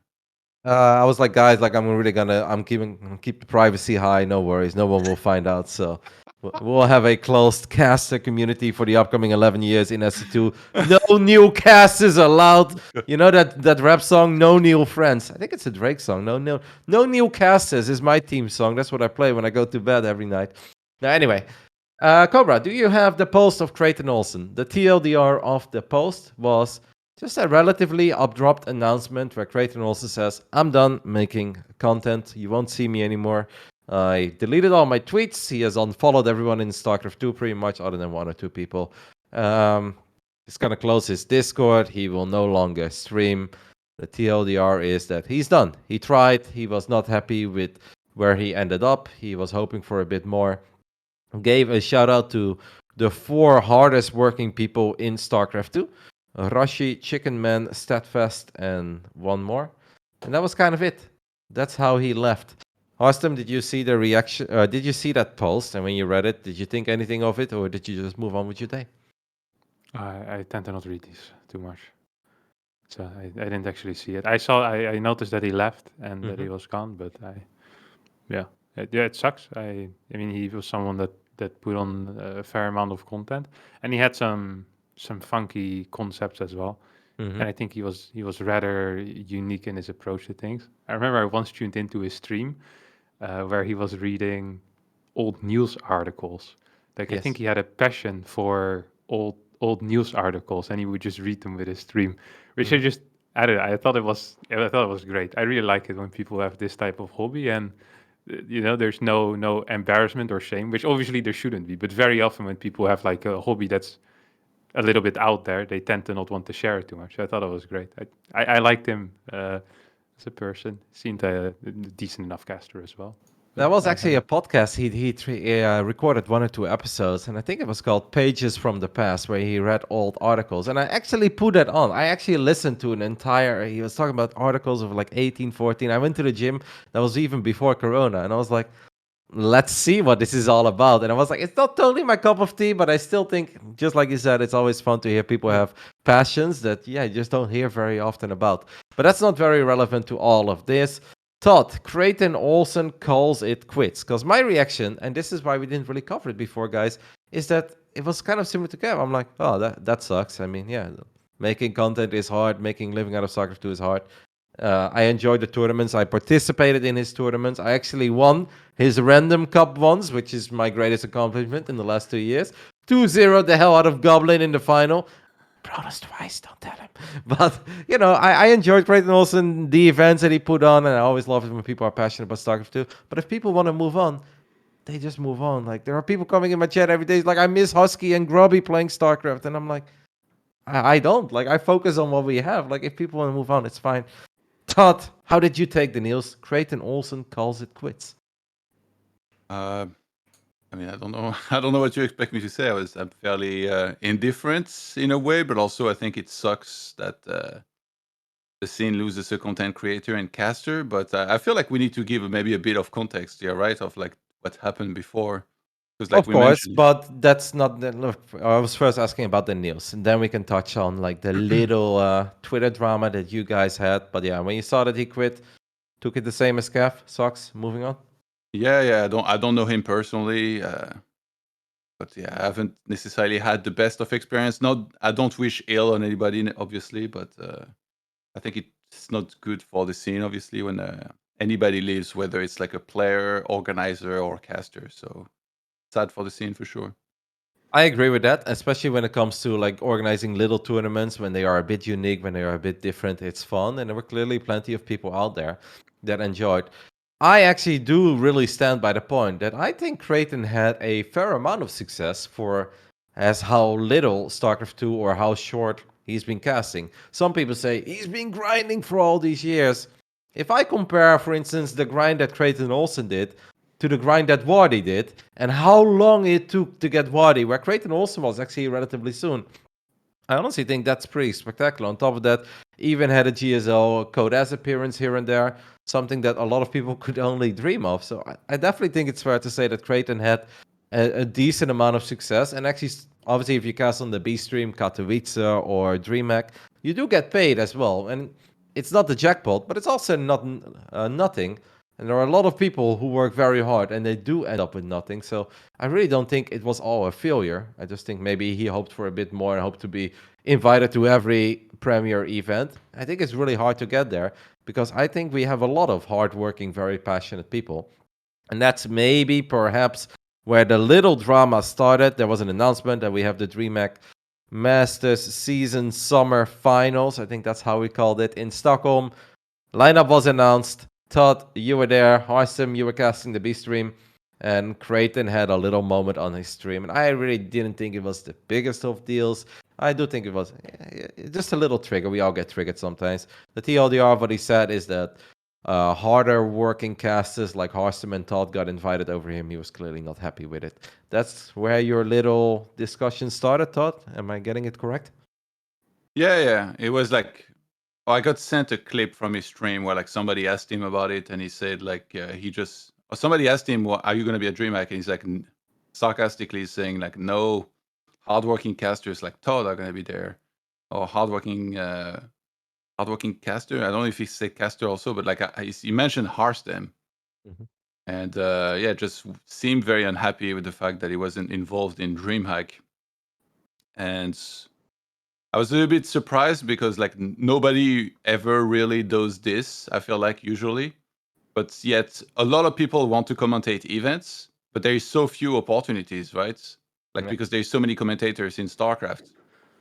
But I don't think. I mean, in the past, there's for sure some people that have been unhappy many times at like not getting events, but like this was kind of next level, like on a public platform on your stream, to like go about saying it this way. So in my case, an argument can be made that I'm not the most active, for example, in StarCraft, but calling out Harstem I thought was completely out of fucking line because like he's like a pro player who's like doing great on YouTube and like there's no way you should call out Harstem. Like I couldn't believe it. But yeah, I was obviously not very happy with it because like I just feel like it's a pretty scummy thing to do a call out like this. But Kind of publicly, right? It's on his stream, so it means anybody can access it. There's always going to be a clip of this kind of stuff. And yeah, that's about it, I guess, for the context. don't you think that it's mostly the wording? Because like I actually think like if Creighton would have just said on his stream, he's like, "No, guys, I'm not invited, and I'm actually really disappointed. I really hoped I'd be there. Unfortunately, Todd got invited and Harstem, and even though I feel like I've really put in the hours, unfortunately, it Yeah, wasn't for meant to sure. be." Like if he would have just said that, that would have literally been nothing, right? So it's mostly the way he said it that made you then reply, and then there was a little bit of public drama. Because I didn't reply to him, but I replied to like somebody that was like tweeting about it. He didn't really. I never really engaged with him ever. Yeah, I didn't talk with him directly, but yeah, I think at some point there was a discussion going on Twitter, and yeah, I was replying someone who was just saying like he was talking about nepotism, which means like when you're doing favoritism to your like for example family members. Mhm. So basically, this old boys club myth that is often brought up and referred to, which is it's nothing more than a myth. Like I'm not going to like Christmas dinner with the SL and DreamHack employees, and I'm like, hey guys, you're gonna take care of me this year, and like, yeah, sure, we're gonna do that. Like that's Wait, am I the only so one who's stupid. sending chocolate to Apollo every summer? Like, what the fuck? I don't need to do this. I can see how from the outside you might think, and like a long time ago, I was also that guy who also wanted to commentate events. And believe me, there is a lot of events that I wanted to do that I didn't get to do, but that's true for everybody. I mean, maybe not Roddy, because I feel like Roddy's been everywhere like forever, but probably. But like Kyle Ice missed out on the BlizzCon once. I'm sure he was really unhappy with it. I've missed out on the BlizzCon. There's plenty of events. Like I remember I used to cast the whole WCS circuit. And then there was a year where I didn't get to do the NA events, and I was pretty rustled about it. But I didn't go on social media and like rant about the people that got hired instead of me. I feel like today I will never do that. Back then, I definitely hated in private, maybe even to you, Roddy, on like some of the other casters, which is like fucking outrageous in my opinion because all of them are really good and they've gotten even better now. And I really feel like StarCraft is in this place where there's like so many good talent. Like if I would have loved to cast some TSL, for example, and like they didn't end up using me, but I'm never gonna go on social media and like, why the fuck are Harstem and Lambo casting? They're pro gamers. No, like these guys are fucking fantastic commentators, and like any opportunity they get, I'm happy for them. And it's just life, like you find something else to do than if you're not hired for this. Well, I mean, so sorry, Gav, go ahead. Yeah, I have one question. It's not completely related, but the talking about caster that's been around for a long time, it always strikes me that Loco does very little events, and I know that he would like to do them. Do you actually know what the reason is that he doesn't get hired, doesn't get the opportunity? Because he worked WESGs before, and I know Yes. that WESGs, I don't think they paid an insane amount, so No. I doubt it's the money. Like this is the thing. Like Loco legitimately is the biggest person in all of StarCraft when it comes to pure reach. Like his YouTube channel is like freaking 450k subscribers, gets watched like 100k or maybe 120k a day. It's like I don't think anyone else has similar reach to him. His casting is genuinely good as well. He is a good player. It always struck me as odd. Okay, so I actually had a chat with him about this. You're right, by the way. WESG Loco definitely didn't agree to do that for the money. I think he even came to Dutch events. He does home story cups as well, and I can guarantee you guys, we don't do home story cup for the money either. Like it pays a little bit, but it's honestly way more for fun and just for the community.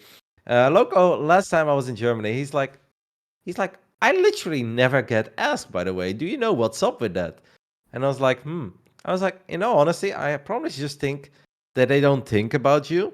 And I was like, and I think on top of that, what you have to understand is that for a lot of the guys that do get invited, like Fear Dragon, not so much, because Fear Dragon obviously does very well in life, but getting hired for these kinds of events is actually very important to keep going in StarCraft, period, right? For a Maynard, pick before he made his $100,000 by sleeping on stream for a month straight. But you know, like for most of us, this is actually our job. So the moment you start removing people and then you add local, you're actually taking away like a very serious and important part of someone's paycheck to bring loco on board.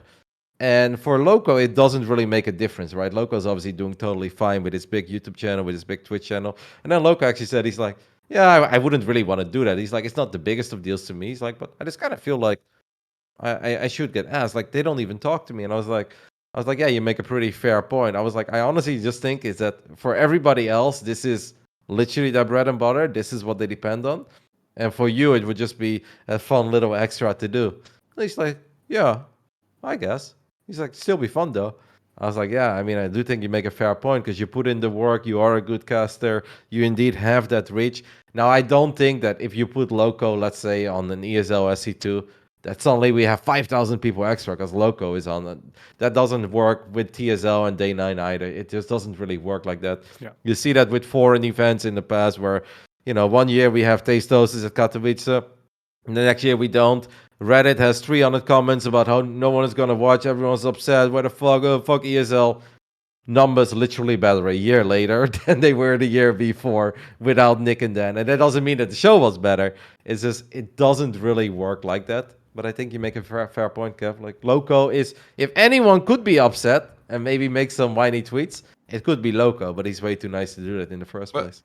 I think like the tournament organizers might not know that he's interested in casting. So it's almost because he doesn't cast very often, right? It's just like Home Story Cup. So they might think his content with doing this.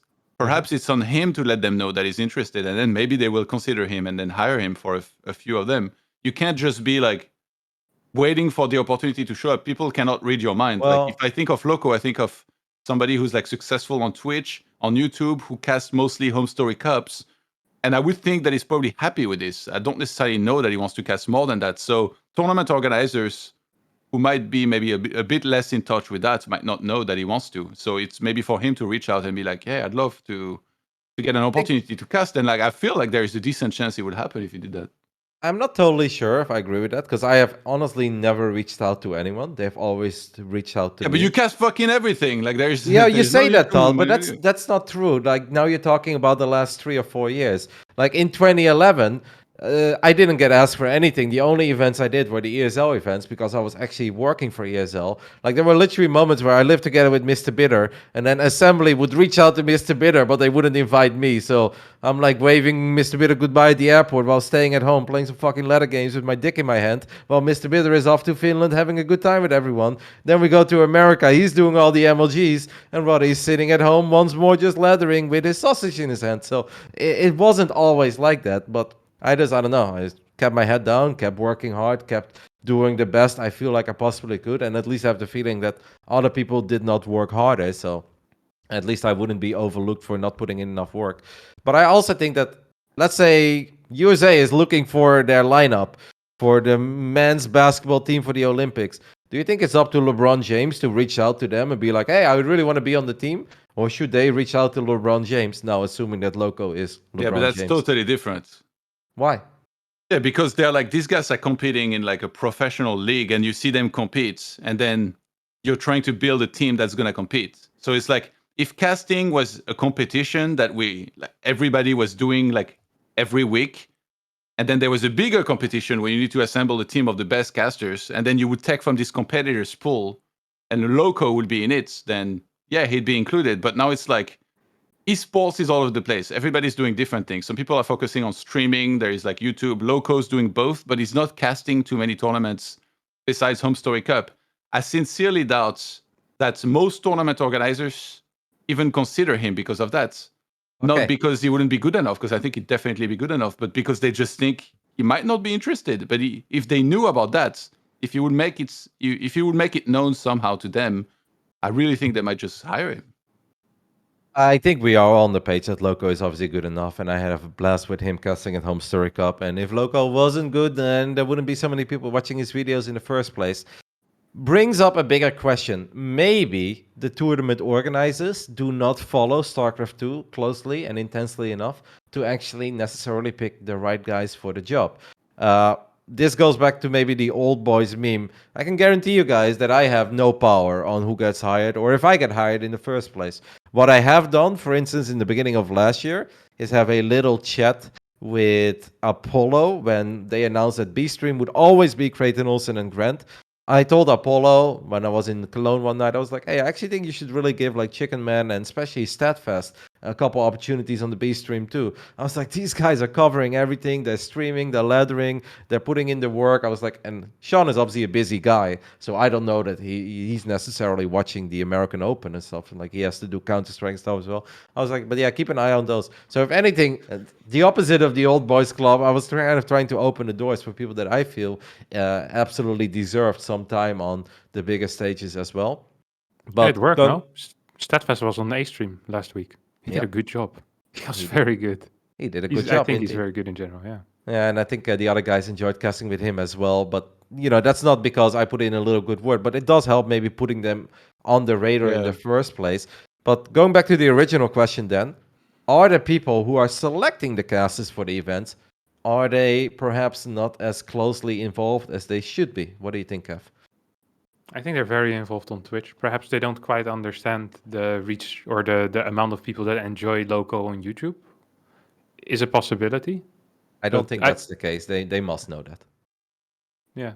Well, in that case, I don't know. Like because I know that when I talk with Matt Heyoka, like he watches a crap ton of StarCraft and he's like genuinely a very big fan of the game. So I know he watches a lot, at least on Twitch. I don't know how much he watches everywhere else, but I don't think they're out of touch. I also think that they've been hiring a crap ton of people. I like the two guys, and now I'm blanking on their names. It starts with a Y. Oh, why? Oh, the guys from the Cranky Ducklings. Yeah, Light and Lacuz.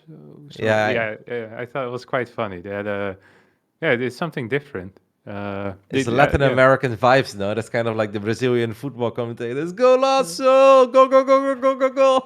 Yeah, I thought they were cool. So it's been nice to have just a rotation of guys on the B stream and then popping one onto the A stream every now and then. Like now Statfast, maybe another time someone else. I think it's really cool to have these guys get the chance on the big stage. Yeah. I totally agree. Todd, what do you make of that? Yeah, no, I agree. Actually, when I was prepping for some of the recent matches that I had to cast, I watched some Steadfast VODs, and I thought he was pretty good. So I reached out to him. I talked to him a little bit. Seems like a really nice guy. And I had this discussion with Jess before we went live on one of the days that I was casting earlier this month, and she was saying that she was going to do the same as you and like try and recommend or putting a good word for him. So it's not, as you say, like you can't get the job for someone, but you can definitely put in a good word for them to perhaps be hired. And I'm happy when somebody like Steadfast, like gets to cast the events. A very cool story. None of you guys know this, but a long time ago, I was browsing Reddit, and one of the top comments was like they were talking about like which casters are good at playing the game, and then someone said like, oh yeah, Roddy's really good, and then Steadfast he replied, and he's like, Pig is way better than Rotterdam. And that's right after I 3-0'd. Yeah, oh no, I remember. That's right after I 3-0'd him and 3-1'd him the year before. And I'm like, I don't know who this motherfucker is, but he's dead to me, okay? Like, I was pissed. Anyway, I remember this. And then we go to a WCS in Montreal, and I honestly don't know if it's 2017 or 2018. But we're in the Meltdown bar, and someone's like, hey man, I'm Steadfast, by the way. I really enjoy your casting.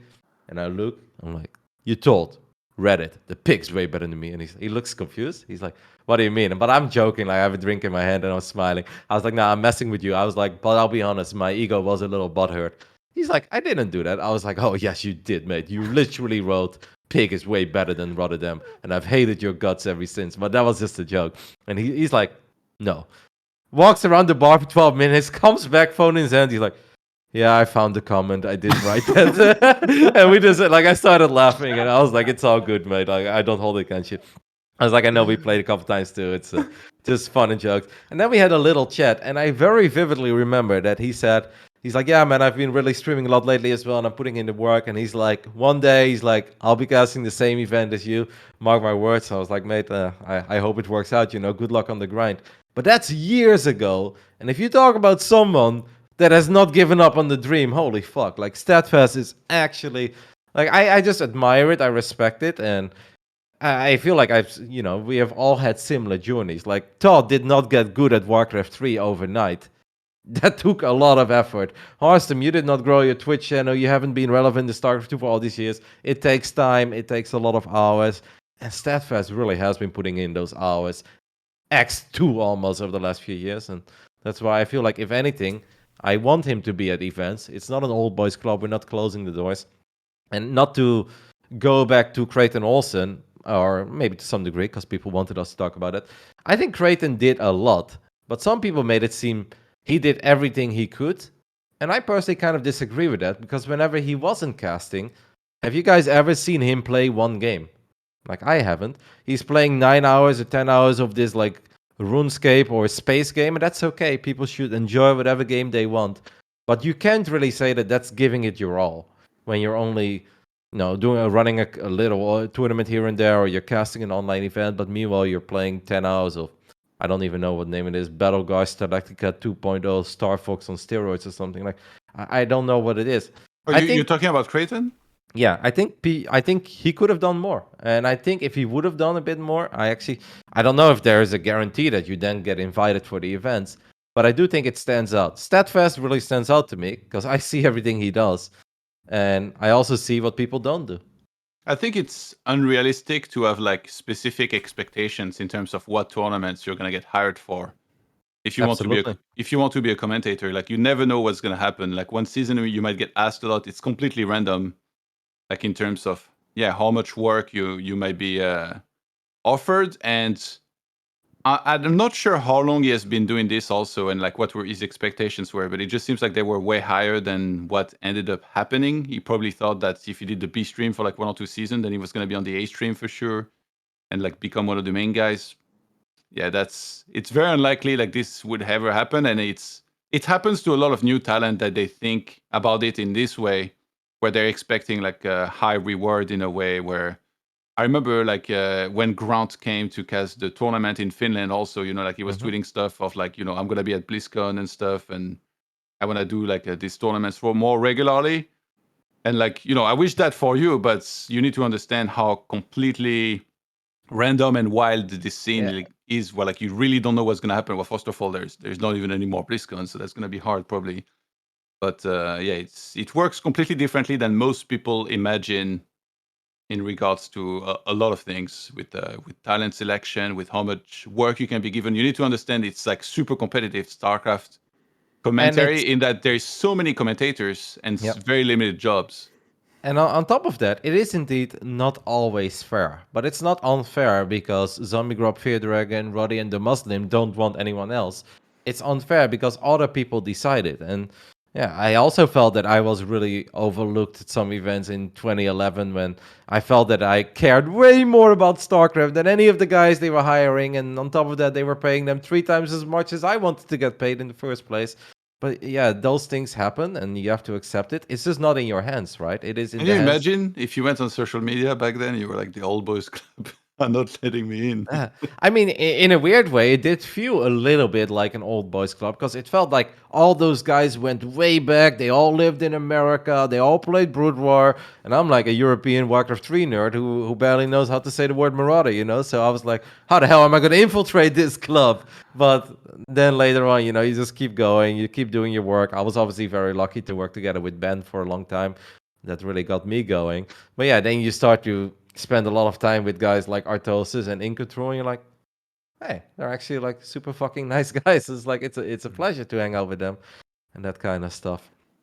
Todd, there's obviously a lot of people out there that have said, why is Todd even invited in the first place? Like, oh, he doesn't do that much StarCraft 2. You already touched upon this briefly in the beginning of the show, but do you want to talk a little more about this stuff?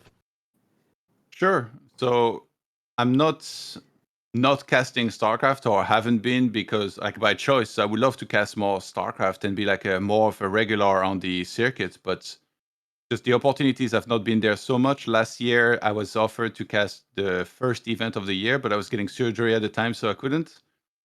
And then, because of perhaps because of that, I wasn't asked for the next two. So it's like I went for a year without casting almost anything, except in the very start where I did like Katowice. But on my own stream, I stream Warcraft 3, which is like the game that I was much better at than at StarCraft. And I got like a big community following me on that. So that's kind of the game that I focus on. And it's one of the reasons why I focused a lot on Warcraft. It was also because, like in StarCraft, like I just felt like I wasn't being offered necessarily a lot of jobs. Like, yes, I mean, I could probably go online and like cast the Open Cups on Mondays, for example, but it just feels a little bit redundant. There is already so many casters doing it in English, and then I'd just be like one more caster doing it.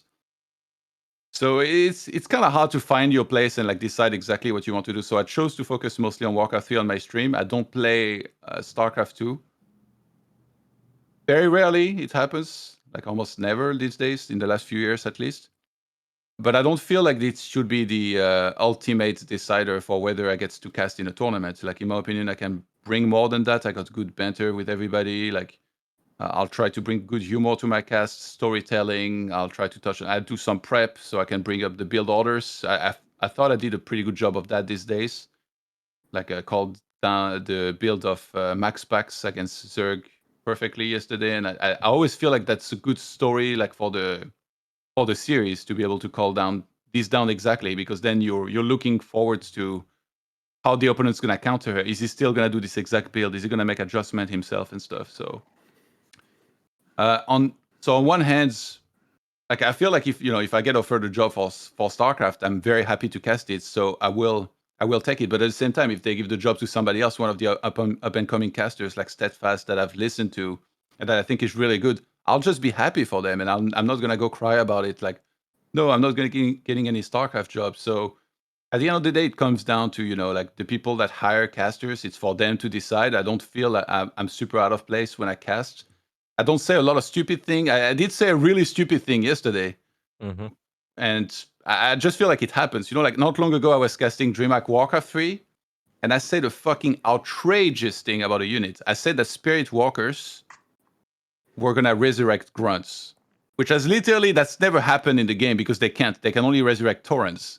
And I was a world-class player in Warcraft 3, and I'm still pretty damn good. I'm like rank 13 Grandmaster on the ladder, and I'm top 30 in ELO.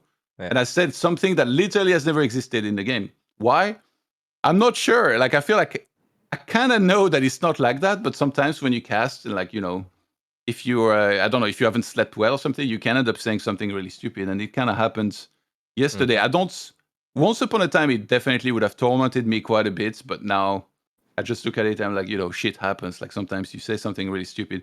If I would like completely miscall every other game and like just keep saying things that are factually wrong, then that would bother me, and I would probably think I shouldn't be casting. But I think with a decent amount of prep, I do a good job in my opinion. So yeah, it's just me, and again, like if it turns out that I'm not offered jobs anymore because some people got angry and stuff because of some of the mistakes that I made, like this one, then it's just life. I feel like sometimes casters in RTS, there is like definitely a bit of an elitist spirit, I think, for some people, right? Where like if you listen to a StarCraft cast, there's definitely going to be a small base out there of people that think like it should be all analysis and it should be like perfect analysis in all matchups and stuff. Even though I feel like for a lot of these people, even though I haven't played in a long time, if I played right now against them, probably wouldn't go too well for them. And then they'd be like, oh, but it's not about mechanics, it's about the knowledge.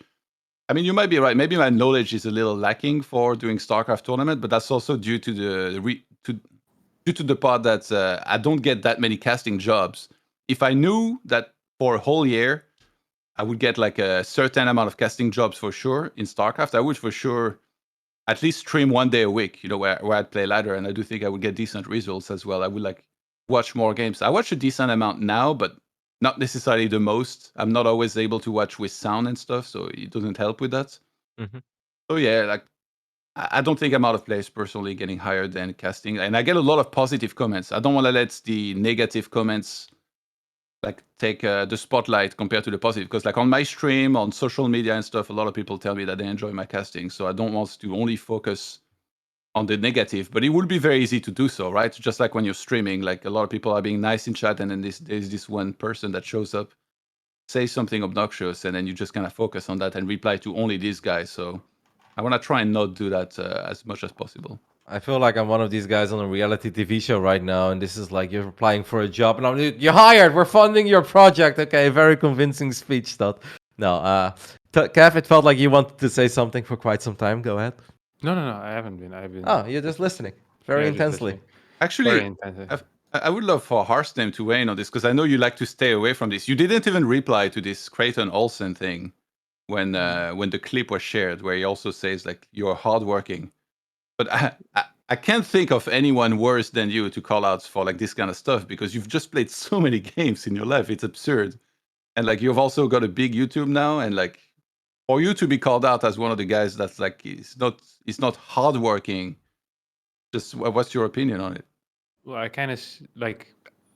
I understand what he felt. Like it obviously feels bad not to get hired for things, and then some guy asked you in your chat, and maybe you had like a crappy night of sleep, and I don't know, like it's like a 10-second clip, and it's I don't know. It just happens. Like I have some. I recall some interviews from myself in the past. I once was at a Home Story Cup in 2012, where I got interviewed by Thorin.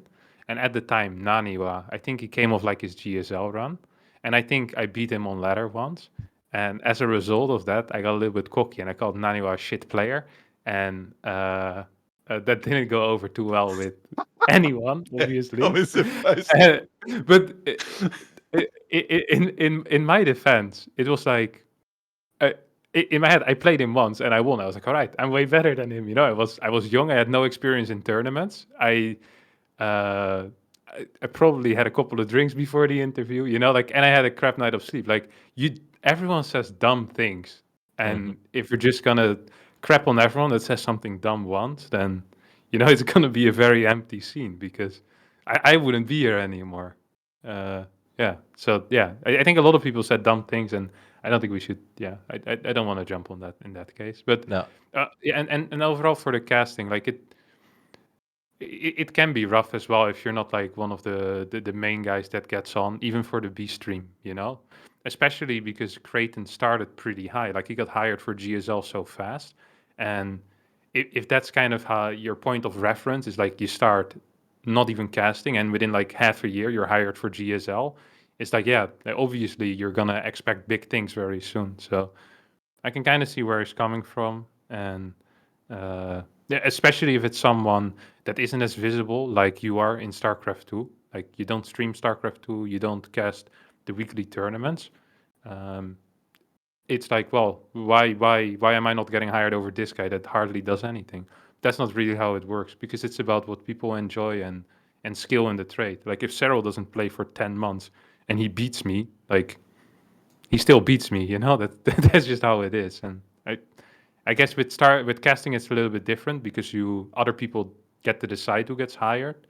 I don't know. It's such a difficult topic, and I don't want to think about it too much usually. I got given a decent amount of heat for posting the clip, but it just feels like it's almost like a public call out, right? Which in my opinion is like very unacceptable. So that's why I posted it. I'm not trying to stir drama or like cancel the guy or anything. Well, no. I understand on one hand that you can get upset for this stuff, but it's just going in public about it. Like nobody has ever done this, or at least that I know of. I think it goes two ways. I think he could have phrased it differently. He could have just said that he's proper disappointed. And you could have also maybe handled it privately. But I don't think that's very interesting or relevant anyway. It wasn't the biggest of deal. It's like there's a lot of people telling me that's like, it's not cool to like post this in public. It was just mad. Yeah, exactly. So and stuff. And then there are a lot of people who call him salty. A lot of people call you salty. People are upset on the internet. The sun will rise tomorrow morning. Like this will always happen, right? I don't think that is the biggest of deal. Just like I think you saying something silly like, okay, he needs to research grabbing a catapult. I got a DM from MaxPax who said, I fucking wish. I was like, me too, mate. He's like, now I have to attack the fucking rocks for 12 seconds. I was like, I'm always attacking my Nexus. He's like, yeah, but then you need to use battery overcharge because your Nexus dies before all the interceptors are out. Like, you can laugh about it. I remember a cast I did once where, I don't know why, but I was just drawing a complete blank on smart service. And like, ZombieGrub is talking to me about smart service. And I don't know what happened with me that day. I woke up and I lost 27 IQ, I guess. And I'm like, smart service. And I look at the icon and I'm thinking like, what the actual fuck is that? And like, I play this game every day and I cast every day. And I'm like, what? Oh, well, yeah. Like it actually took me a while. Like we all have our moments where it's like, oh yeah, it's something that you should absolutely know. I don't think whether or not you are qualified to cast StarCraft 2 has anything to do with you saying something silly about an upgrade that's no longer in the game. Like, Actually, I asked after the game, I asked Katz, why didn't you correct me? yeah. And he was like, I wasn't sure which upgrade it was. So not every caster knows every upgrade like at all times and always says something that is like perfectly analytical as it should be. So I mean, if you were casting with me and you'd say that, I'd be like, Todd, you're just talking dirty to me now, but that's no longer part of. But yeah, then we just move on, right? Like I don't think that is a thing. But to play devil's advocate a little bit and to go back to what we were talking about earlier, like if I say like I think person X or person Y could have done more, and we do have to wrap it up soon, guys. I really apologize, but yeah, I have DreamHack today. Next week we have a chiller Pylon Show, but hopefully you guys are still enjoying the effort this morning. Do you think it's fair, Todd, that people say you could do more? Like you could be a little bit more active? Yeah, for sure. But you need to understand my position also, where I never know if I'm going to be casting more. Now like I said, there was positive comments, there was negative comments, there was negative publicity in that. Like I posted this clip, and a lot of people are telling me I shouldn't have posted it. Maybe you're right, but I just didn't like the way like I was just called out like this, and Harstem got brought into it as well. And like you can see, it's a class act. He's not even saying like anything about it. Like he's staying away from it as much as possible, like from saying anything bad about this whole thing. So that kind of bothers me because I know he's never going to be the one to say anything about it. So I feel like I kind of need to be the one that does it. Yeah, for sure. I could definitely like, stream maybe one day a week or cast. The thing is, I never know if like for the rest of the year, I'm going to be casting anymore, right? And now after all this happened, I'm pretty sure I'm not casting the next one in Sweden, the season finals. I don't know if next season I'm going to be casting. If that's not the case, perhaps the best thing I can do is to focus more on Warcraft 3 because that's the game that's way more popular on my stream. But yes, I still like StarCraft, so maybe I still could, stream for a day. That's something that I've considered many, many times in the past. I know like you've also considered doing one day a week of Warcraft 3, didn't end up doing it. I did for a bit. The Super Naga, mate. I got Kev, fun story. Sorry to interrupt your story, Todd. God. But one day I'm playing Warcraft 3 right in America, and I have a Naga, and I find a clause, and I find another clause, and I'm like, that's it. I'm building a Super Naga, baby. So boots of speed and 5 claws, like +9, +9, +6, +9, and I keep going. I was like, Super Naga, and it's like, it's like soloing an army. There is a dude who immediately makes a Twitch account called Super Naga. 44 months later, he's still subscribed to my channel. Best stream I ever did, baby. But yeah, go on, Todd. Oh yeah, but I agree with you. For sure, I could do more. I don't think that everybody sees everything though. Like, I definitely watch a fair amount. I cast with you on Mondays pretty regularly when you reply to me, that is. But yeah, on most Mondays, I'll send you a message and I'll cast with you. Coco has priority, Todd. I'm sorry. Yeah, I mean, I know how it is. Rose before, I guess, nobody, right? It's Coco first. It always is Coco first.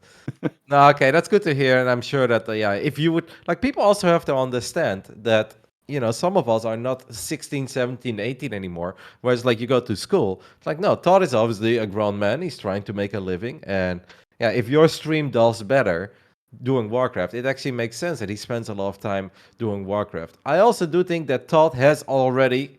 And this is maybe a difference with some people that are still trying to get started. Now, getting started in StarCraft 2 in 2021 is simply hard because there really isn't. Like, even if you get there, quote unquote, get there, like, there is no pot of gold at the end of the rainbow, guys. There are better games to get there than StarCraft 2.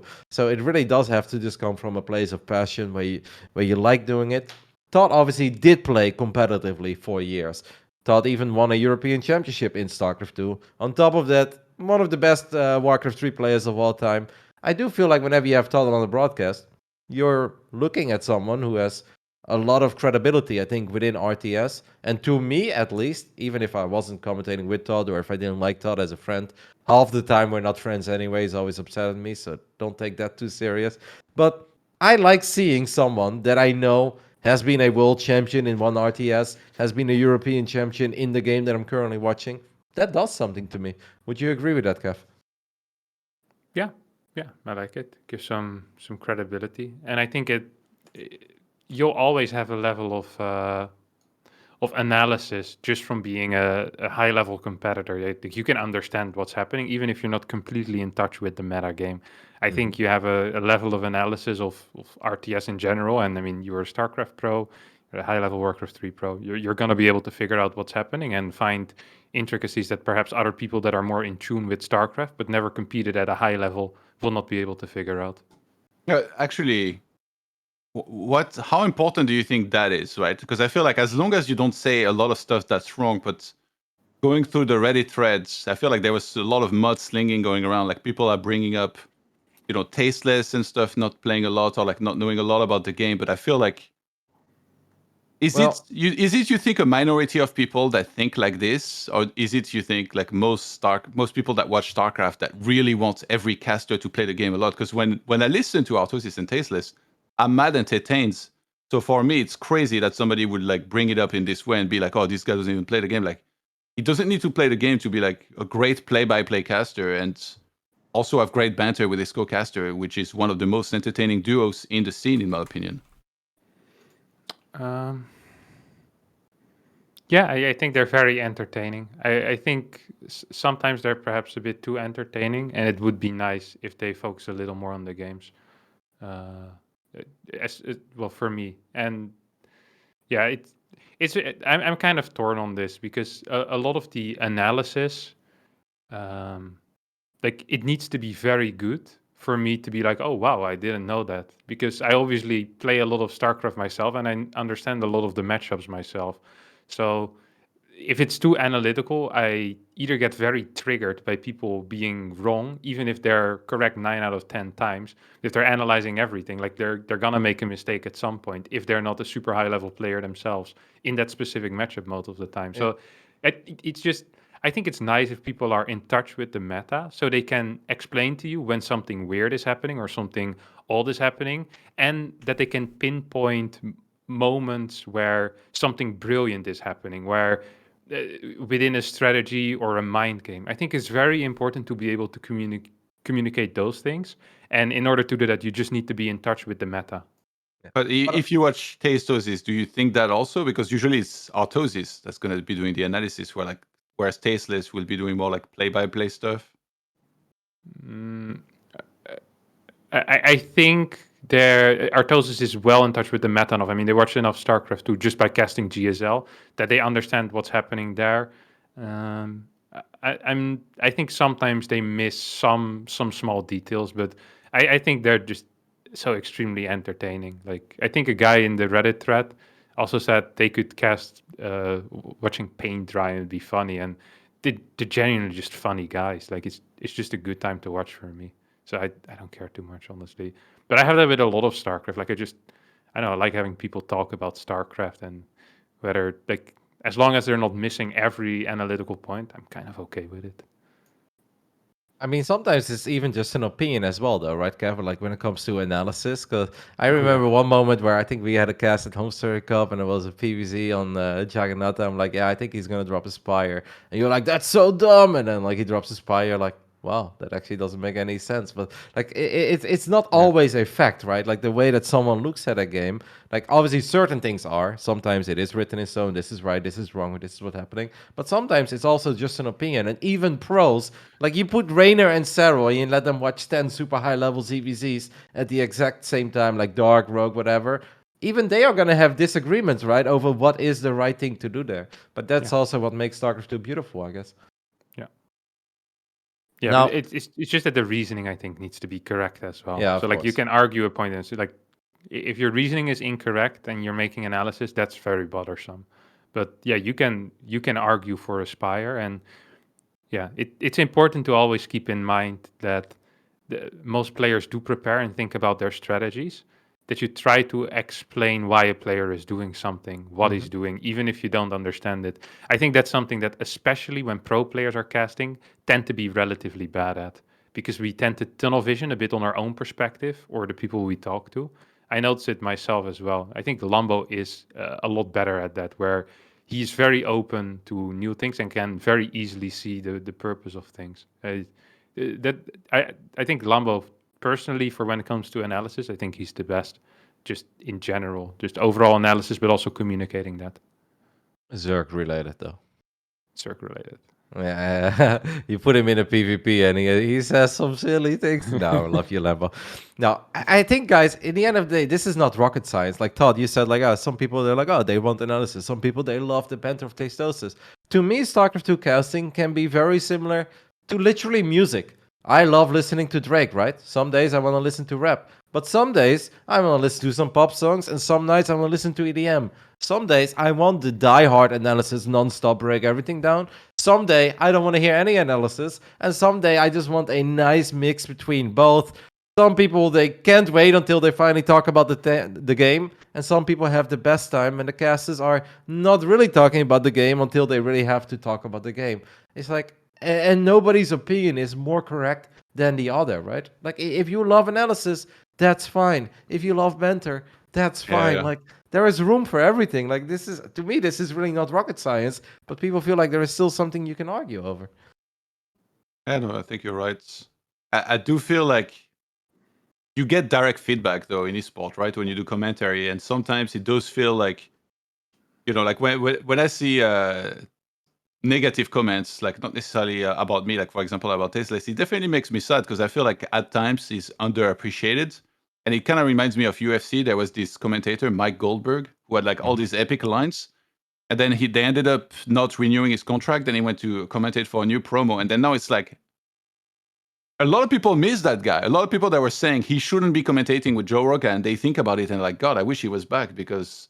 Yeah. And I feel like in StarCraft, like, it must have happened in the past, and I hope it never gets to this point with like somebody like Tasteless. But while most people appreciate him, I feel like the people that underappreciate him, it's not so much a matter of taste in their commentary, but it's just they don't understand that a cast can be autosys, which is going to do a lot of the analysis and get it right basically almost every time, and then have an entertaining guy next to him. Like, if you want to just have two guys sitting there breaking down build orders for like the whole cast, it's I don't know if it's taste so much as it is elitism about strategy of some sort at this point. I think every day is different as well. Guys, I really have to wrap it up because I'm already late for my rehearsal. Isn't DreamHack in 1 hour? Yeah, in 1 hour, and that means that my rehearsal... there is call time now? Yeah, I'm already late. But I'm still going to give this a proper ending. I promise to all the Patreon supporters, the Q&A, that I will tackle the Q&A next week. And if it's specific for these guys, I will go out of my way to still get some answers for you. But let's wrap it up real quick. Harstem, without having to say who you would remove, right? If you look at the lineup of the commentators that have been asked for the DreamHack Masters over the last 5 seasons, who would you really want to add? Well, first of all, would you make a change? And if you would make a change, who would you add? I'd add Lambo, I think. I think Lambo is it sucks that he's very good at playing as well, but if you just drop out a little faster every now and then, I think he's a fantastic addition. Pleasure to listen to. Very funny and analytically better than anyone else. So yeah, that's it. Makes Zerg matchups extremely fun. CVZ is watchable with him. So yeah. CVZ is always watchable. It's a great matchup. So you're really like, just get Lambo on there. DreamHack, reach out to Lambo and actually just make him part of the main team. Yeah, I think that would be my main one. Yeah. Okay, I like it. Todd. Creighton Olsen. To be serious, mate. Sorry. So who I would like to see added to the DreamHack broadcast? Or are you happy with the crew that there is? I think getting Harstem and Lambo on there sometimes would be... I mean, I don't know if they're up for it. Maybe that's also why we haven't seen them. Like, if they would like to be on, I'm sure like it might happen here and there. There's a lot of people, actually. Like, it's hard to pick like just one or two, but I think Harstem, Lambo, Loco, if he wants to be on there, I think also would be good. And also some of the up-and-comers. I mentioned Steadfast, but I heard some casts from Chicken Man as well. Like, all these guys getting a chance, I think, would be cool as well. Especially now that there is 3 casters on like the long days, then that's like more spots to fill for some of these guys. So all of the up and comers, like I think I would like to see be given a chance on that platform. Well, For everybody. I'm absolutely in full agreement with that. Now, I do think it's important to keep in mind for all the people at home, whenever you're cheering for someone to make it, don't necessarily try to force them to replace someone, because then you're literally also, like, unless you really feel passionate about that and that's your opinion, like, especially with the days where Todd said, like, hey, there are 3 casters. I think this is a perfect opportunity to maybe get some new faces in the rotation and give them a chance to shine. And if they perform better than the guys that are already there, then they deserve it, right? It's that simple. So, guys, I would love to chat more with you. I'd love to do a Q&A, but I can't do it this week. I'm going to be in trouble. I'm already in trouble.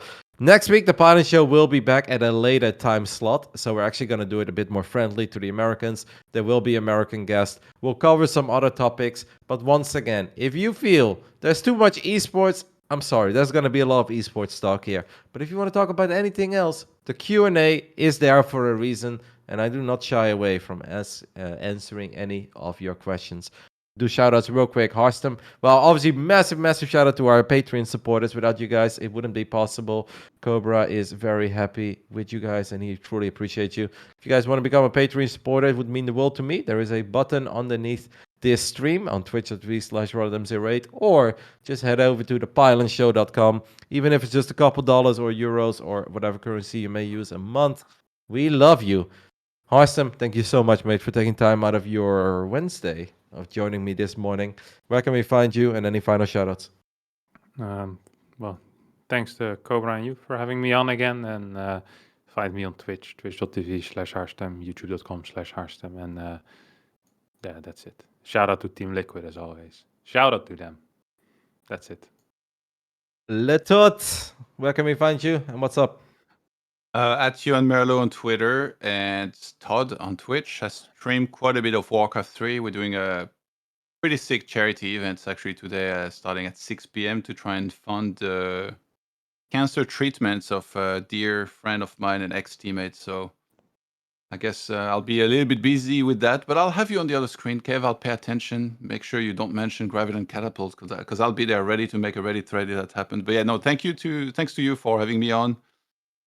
To Cobra as well, and much love to Harstem. Hope to see you guys in person, perhaps in the near future. You know, the Craft and Catapult meme reminds me of an event I did in England once, and I'm not going to mention the caster's name because it's a bit meme. But every single time that the carriers shot at rocks, he's like, he shouldn't do that. He's losing so much money. And I'm like, what? I'm like, no, that's not how carriers work, mate. Like, oh, that's awkward, mate. But yeah, I'm glad that you brought it up, Todd, because that was my absolute last message for today. Guys, please take a look at Todd's stream. I think it's just twitch.tv/Todd, right? Yeah, it's not going to be on my channel, though. It's going to be on Back to Warcraft. Okay. But I will be tweeting about it. Well, guys, take a look at the Back to Warcraft channel. First of all, those guys are awesome. They're really passionate, and they work so hard in trying to keep the Warcraft 3 strong. But yeah, actually, like, makes me really sad, and I get goosebumps when I even think about it. But it turns out that Hot, the former Ukrainian Night Elf player, was incredibly good and still streams every now and then, is battling a pretty serious disease. So we wish him well. Todd is participating in the fundraiser. And obviously, we love you, Mr. Nova Pashin. Wishing you well, mate. Hopefully everything goes well. So yeah, much love to all the Warcraft guys trying to make something nice happen over there. And that is going to do it for us. Thank you guys for watching, and I'll see you at the DreamHack.